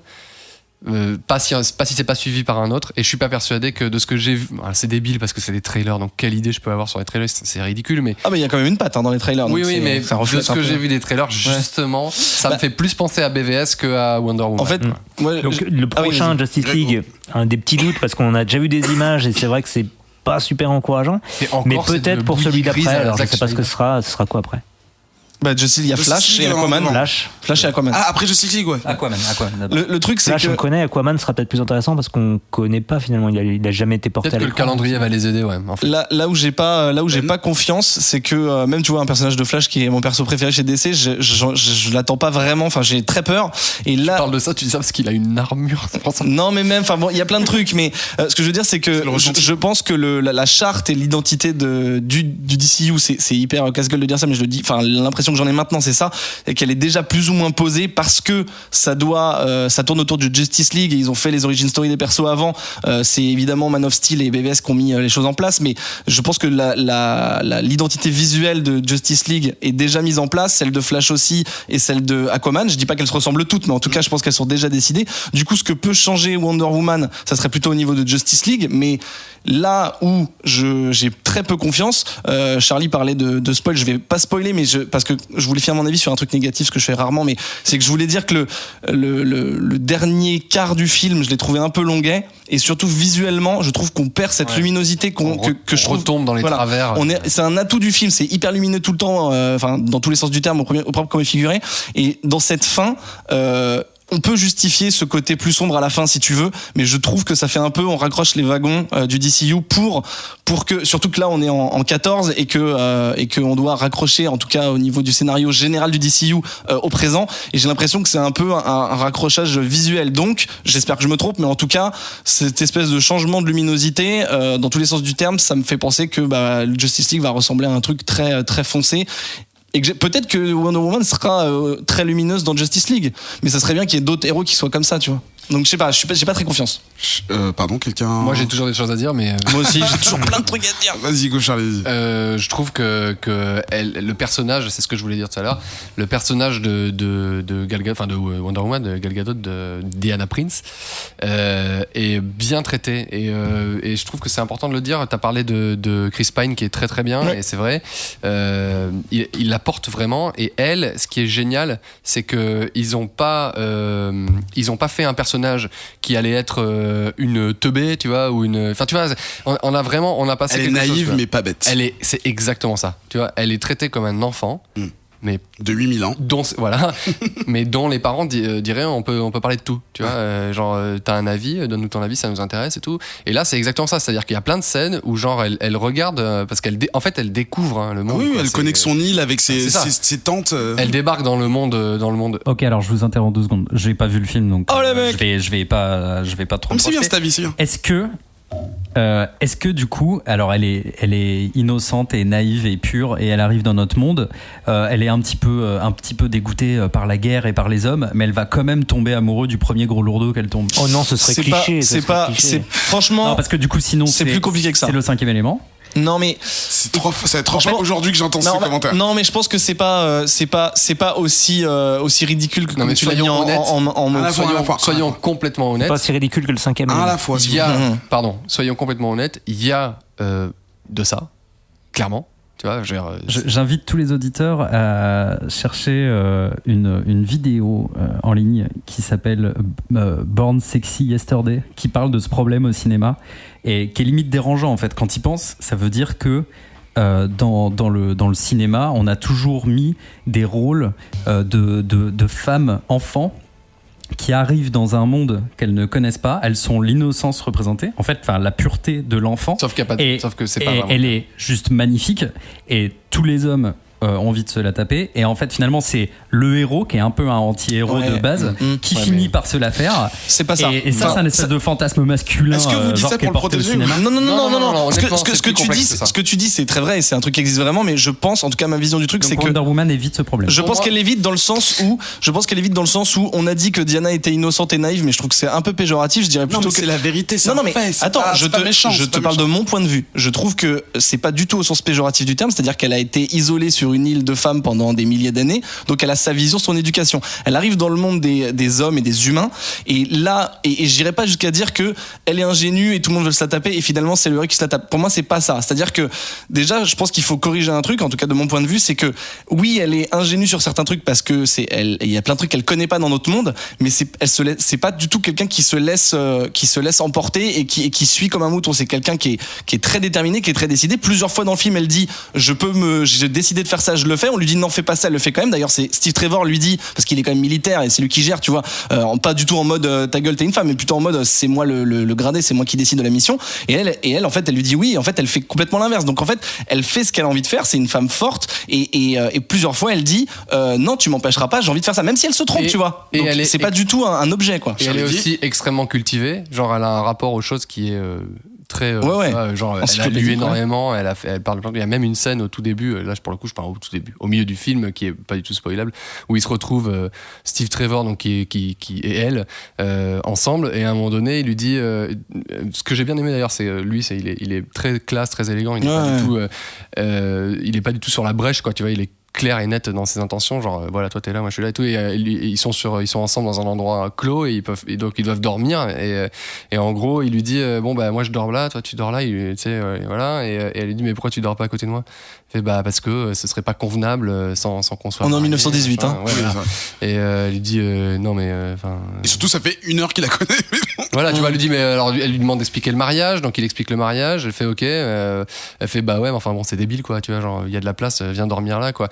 Et il fait oui mais alors tu sais machin, tu sais, il lui dit bon quand même. Elle fait ah oui non mais tu veux parler des plaisirs de la chair, oui tout à fait. Oui j'ai lu les 12 tomes. J'ai lu les 12 tomes sur un machin. En gros elle est moins pudique que lui. Non, elle est pas du tout pudique. Justement c'est ça qui est trop cool, c'est qu'elle est pas innocente, elle est pas teubée quoi, genre elle sort pas de son truc, c'est juste quelqu'un qui a pas vécu avec ça, et donc elle pose des questions très franches, genre ah bon mais ça c'est comme ça c'est comme ça, et quand ça lui semble pas normal, elle est là bah tu sais quoi en fait j'en ai rien à foutre que ça marche comme ça dans votre monde, moi je trouve que c'est débile donc je vais faire ce que j'ai envie de faire quoi. Et pour continuer à répondre à Adrien, c'est un truc vraiment qui m'énerve quand dernier exemple c'est Pierre des Caraïbes 5, désolé j'ai vu ce truc où t'as un personnage féminin, un personnage masculin, et à la fin évidemment ils sont ensemble, ça c'est un truc qui m'énerve, donc c'est pas tout à fait ce que tu disais, mais ça me fait penser à ça, et je trouve que c'est pas ça dans Wonder Woman, parce que le fait qu'il se passe un truc entre eux, c'est même pas le fait que dans le comic ce soit son love interest légendaire, tu vois, un peu comme Lois Lane et Clark Kent, c'est juste, je pense qu'elle était sur une île de femmes où il y avait donc pas d'hommes, pas fatalement, et qu'elle rencontre un homme qui est plutôt beau gosse. D'ailleurs plusieurs fois il y a ce truc de dire est-ce que tu ressembles à tous les autres hommes sur la terre, etc. Et je pense que c'est juste parce que voilà, c'est sa première rencontre avec un homme, il est séduisant, elle a appris à le connaître lui et pas les autres hommes, et je pense que c'est pour ça qu'il se passe un truc entre eux. Pas parce que c'est mutuel, voilà, pas parce que c'est lui le héros et que c'est elle l'ingénue. Voilà, je pense que c'est et c'est vraiment très élégant. Il y a des trucs, des scènes qui auraient été complètement différentes dans d'autres films beaucoup plus blockbusters. Enfin, c'en est un, mais voilà. Là, je trouve qu'il y a des scènes vraiment élégantes et suggérées, et où tout est dit sans rien montrer. Je trouve ça super. Et Dieu merci, il n'y a pas cette scène où il lui fait genre attends, je vais te protéger, et elle est là genre non mais c'est bon, je suis une femme forte. Ouais, non, il y a pas ça du tout. Dieu merci, il y a pas ça. C'est vrai. Alors, c'est un terrain un peu glissant parce qu'on est que des mecs, mais oui. Effectivement, s'il y a quelque chose que je dois donner au film, c'est que il aurait pu rentrer dans plein de portes ouvertes en disant, voilà, en essayant de mettre en opposition les hommes et les femmes, et en mettant Wonder Woman au-dessus, ou à l'inverse de faire écraser Wonder Woman par tous les hommes, par des commentaires sexistes, ce genre de choses. Il y a des scènes, mais qui sont plus liées à l'époque, plus qu'au rapport homme-femme, plus voilà, l'espèce de hiérarchie de l'armée. Oui, il y était, c'est un vrai truc. Voilà, et ça, même je pense que voilà, c'est un truc qui a transpiré, ça me nuise aujourd'hui, mais je suis pas sûr qu'il ait disparu.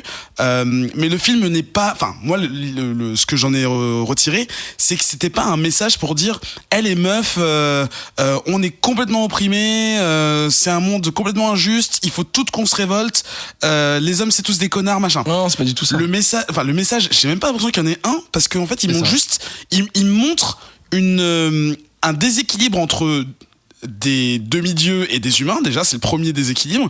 Et ensuite, le côté administratif, c'est une comparaison que je pense que je vais me faire taper sur le doigt avec. Mad Men, c'était, je pense, un petit peu similaire avec le message en moins. C'est-à-dire qu'on voit une situation déséquilibrée.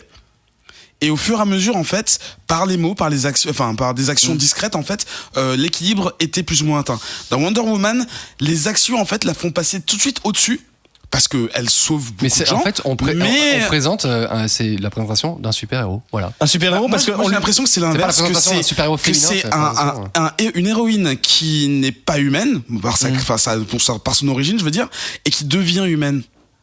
Je sais pas, parce que moi c'est super beau. Non, mais c'était beau, mais là, moi je l'identifierais plutôt. C'est une super héroïne, oui, mais moi ce qui m'a frappé, c'est que souvent on lui dit, pas parce que c'est une femme, juste basiquement, genre non, tu peux pas faire ça, genre parce que voilà, tout le monde est en train de tirer dans tous les sens, tu peux pas y aller. Elle dit ouais, mais c'est pas parce que je peux pas que je vais pas le faire, et elle le fait. Et pour moi, c'est ça un héros. Le sentiment de justice. Voilà, c'est justice, mais c'est un héros ou un super héros, c'est quelqu'un qui fait un truc. Qui peut le mettre en danger et où tout le monde lui dit non, ne le fait pas, mais il le fait pour les autres. Donc je pense que, comme l'a dit Charlie tout à l'heure, il y a plein de moments où elle fait des trucs, mais c'est pas le fait qu'elle est une femme qui l'a définit, c'est ses actions en fait. Je voulais juste dire un petit truc parce que bien sûr. Depuis tout à l'heure on dit, moi le premier que c'est une bonne surprise, et j'ai vraiment apprécié le film. Le film n'est pas parfait évidemment, il y a pas mal de petits trucs, j'ai des points négatifs, notamment j'ai parlé du dernier quart que j'avais trouvé un peu longuet, j'en dis pas plus pour pas spoiler. Voilà, il y a des petits détails, des petits trucs comme ça, des personnages secondaires et c'est pour ça que tout à l'heure on parlait de Captain America, je l'avais comparé, où Captain America il a une bande de potes, ou le All-in Commando, tu sais, des mecs des mercenaires qui voilà. Là il y a un peu ce truc là où il y a des mercenaires aussi qui partent au combat. La photo qu'on voit dans la photo, BDS, exactement, voilà, cette espèce de bande avec Saïd Tagmaoui, Big Up, Cocorico, qui est une bonne idée, et ils ont des bonnes gueules. Saïd de Nick les Bosch du coup. Voilà. Ils ont des bonnes gueules, et les personnages sont intéressants. En tout cas, c'est assez cool, et notamment un sniper qui est pété par la guerre et qui est très intéressant. Mais je trouve qu'ils sont pas assez creusés à mon goût. J'aurais bien aimé qu'ils soient un peu plus creusés. Donc ça, c'est possiblement un petit point négatif. Le fight final qui n'était pas à mon goût non plus, mais ça, on peut en discuter plein de fois. Mais j'ai déjà dit que c'était un peu plus d'essai que le reste. Oui.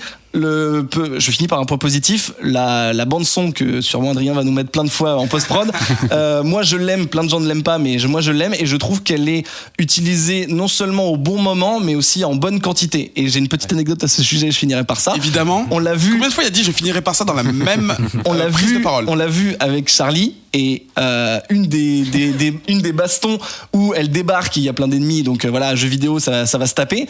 Pas de musique, et d'un coup elle fait un mouvement un peu symbolique, je me souviens plus de ce que c'est, mais elle fait un move, et là et j'ai entendu Charlie dire yes. Et non, mais en fait c'était cool, et c'est là que je disais que c'est l'intérêt de revoir un film peut-être avec des gens qui l'ont pas vu, c'est que tu vois le truc honnête des gens, c'était vraiment pas contrôlé de sa part, et ça synthétisait vraiment le moment de dire voilà, c'est du pur plaisir, parce que l'alignement des planètes, la bonne action, la bonne photo, la bonne musique, voilà, c'était super. Et je voudrais, pardon Charlie, juste pour conclure rapidement, une toute petite anecdote. Il y a une scène très marrante où en gros ils sont obligés de lui trouver des fringues à Londres et tout, qu'on voit dans le trailer d'ailleurs. Et à la fin, elle est habillée, elle est sublime, et il lui dit oui non mais bon, c'était pas le but, hein, on va l'habiller un peu mieux, parce que là le but c'est qu'elle passe inaperçue. Impossible que cette gonzesse passe inaperçue dans la foule, tu vois. Impossible. Et il lui dit on va lui mettre des lunettes, et sa secrétaire le regarde et lui fait genre ouais, c'est vrai qu'avec les lunettes c'est plus du tout la plus belle femme que t'aies jamais vue de ta vie, quoi. T'as raison. Je pense que c'est un petit clin d'œil d'ailleurs à Clark Kent, parce que clairement. Comment il peut croire que juste une paire de lunettes va le. Mais d'ailleurs, je vais juste dire une chose. Non, big up à justement ce personnage qui est la secrétaire de Steve Trevor, qui est jouée par j'ai plus son nom, mais c'est la nana qui fait la standardiste dans The Office UK, et qui est super, et qui est un exemple de personnage secondaire pas assez creusé à mon goût, parce qu'elle avait du potentiel. Et du coup, un des persos, tant qu'on est dans les persos secondaires, que j'ai bien aimé, moi, c'est le Dr Poison. Oui, c'est vrai qu'on n'a pas trop parlé des méchants. Mais j'ai trouvé super. Le personnage, j'ai trouvé fort en fait. Pour les plus cinéphiles d'entre vous, c'est Elena Ayala qui a joué dans La Piel Cabito, qui est un film extraordinaire de Pedro Almodovar. Il s'est remis en espagnol là. Attends, je reparamètre, c'est bon. Okay. Et je voulais juste dire une toute petite chose. Excellente actrice. Ça faisait longtemps que j'avais pas vu un ou plusieurs trailers qui ne m'avait pas raconté l'histoire. C'est-à-dire que là, Oui, j'ai vraiment c'est vrai. été surpris de plein de choses. Il y a 2-3 twists, enfin, c'est pas des trucs énormes, mais bon, c'est sympa de les découvrir pour la première fois, plutôt que comme dans le trailer de Spider-Man Homecoming, où je pense qu'on a vu tout le film. Hein. Je pense qu'il y a donc pas t'en de... sais rien. Du coup, Ta gueule. merci pour vos commentaires. On va finir l'émission. Alors, Alors, le générique de la fin de l'émission. Merci de me prévenir. La la la la la. La la la la la. Oui, je suis obligé de laisser faire du karaoké avant. La la la la. La la la la la. La la Merde, on l'a loupé. Ouais, j'ai loupé. Fuck. De retour, non. Non, de retour de On se casse. On va dire merci à nos 3 chroniqueurs qui étaient avec nous ce soir pour cette 74e émission. là. Au revoir Ben. Mais au revoir Eric, au plaisir de te revoir je ne sais pas quand. Bah, le 26 juin par exemple. Le 26 juin par exemple. Ouais. Ah bon? C'est une date complètement au pif qui se trouve être juste la date de diffusion de la prochaine émission. Mais d'accord, mais on est là, on sera pas dans la prochaine émission puisqu'on y est déjà. Je comprends pas. C'est-à-dire ah non, de la 75. Ouais, merci. Ah mais j'y suis pas dans la 75. Ah bon. Mais je serai peut-être là, mais je veux dire je sais pas Tout si on ça verra. pour dire. On te retrouve où?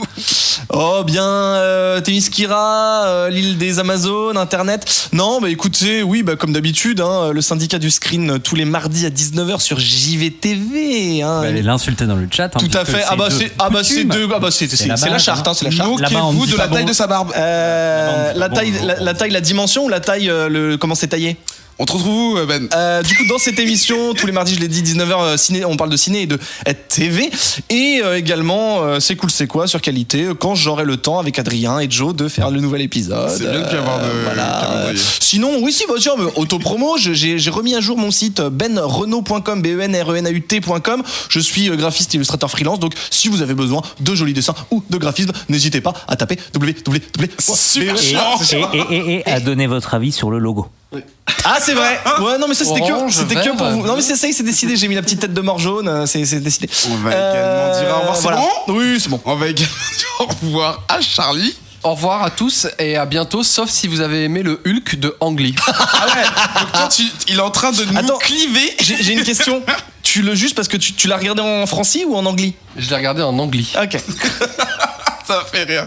Ça part- Anglais qui est ton frère puisque tu es Charlie. Exactement, Voilà. nous sommes tous les deux frères. Je et viens donc de la capter, fils De Stanley. Ah, tout à fait. Et de ouais. Bruce Lee. Bruce Lee, ça doit être ton cousin. Non, c'est bon, il y a beaucoup de Lee. éloignés, mais bon. Il y a Viviane Lee aussi, c'est la grand-mère. Et Guy Lee aussi. Petit clin d'œil à une émission que vous verrez peut-être un jour. Putain, mais blague pour les enfants de 3 ans. Oui, et ben peut-être qu'ils nous écoutent, d'accord? Et ben un jour on fera un dossier sur les lectures Marvel pour les enfants, hein, n'est-ce pas Grégo? Oui, Bah oui, bah on y voilà. engage, Ah voilà. comme d'habitude. Ne mets de dis pas ça en ligne, tu es fou. En ligne. Et donc, on te retrouve où Mais là, on peut arrêter. Jean-Charles. Tout le monde a Jean-Charles, coupé le c'est mon podcast, père, ils savent donc. que c'est Michael. fini, ils n'écoutent plus, là, tout le monde est c'est ça parti. que tout le monde Mais fait non, par les gens contre. adorent la fin de l'émission, ils écoutent que pour Non, ça. parce qu'il y a des cadeaux gagnés juste après. Ah bon? Non. J'allais dire, tellement Une bien bouteille de teaser. Lipton. Après la pib. La pib. La pib. Après la pib. Charlie, on te Donc, retrouve où? Tu peux vous pouvez me retrouver surtout sur mon Instagram @des gens en photo tout attaché. Voilà. Parce que tu Et- prends Des gens. photos. Deux gens. Oh, Deux mais gens. je t'ai tendu de perche de ouf. Mais à bientôt. Merci d'être passé Ben, parmi merci nous. à vous. Toi, je te remercie pas, Ben. Bah moi je suis toujours là donc je passe pas en fait, je suis toujours là, je pars pas donc je reviens pas. La logique implacable. Grégo, Oui. on te retrouve où? Alors, on me retrouve. Alors, J'ai la liste, attendez. sur... Je note qu'on a Non, fini sur le générique. Twitter, dans le Bouya Comics Club. Ah, c'est vrai, on en a pas parlé. Plus sur le Bouya Comics. Sur Snapchat, dans l'actualité du bricolage, Bricocentrique. des astuces de bricolage dans le respect des règles de sécurité. Oh là C'est là, NF et tout. bricocentrique, NF, etc. Et voilà, peut-être d'autres choses à venir. En vacances aussi bientôt. On me retrouve en vacances. Vous vous retrouvez en vacances. Adrien Larousé, Oui. on te retrouve où prochainement? Alors sur Twitter, sur @Adrien Larousé, LRU Z2E et puis également retrouvez-moi sur le Bouya Comics Club où j'anime un fan club de une personne, Ouais, de c'est Jeff ça. Lemire, à savoir de moi-même. Attention, il y a que toi. Non, bah non, mais y a c'est lui le community manager de Jeff Lemire sur le Bouillet Comics Club. Et vous pouvez retrouver dans le cadre de ces conférences Adrien Larousé à la salle Georges Brassens de Colmar où il sera en représentation les 17 et 18 juin pour vous parler donc de Jeff Lemire et d'humour. Boisson offerte.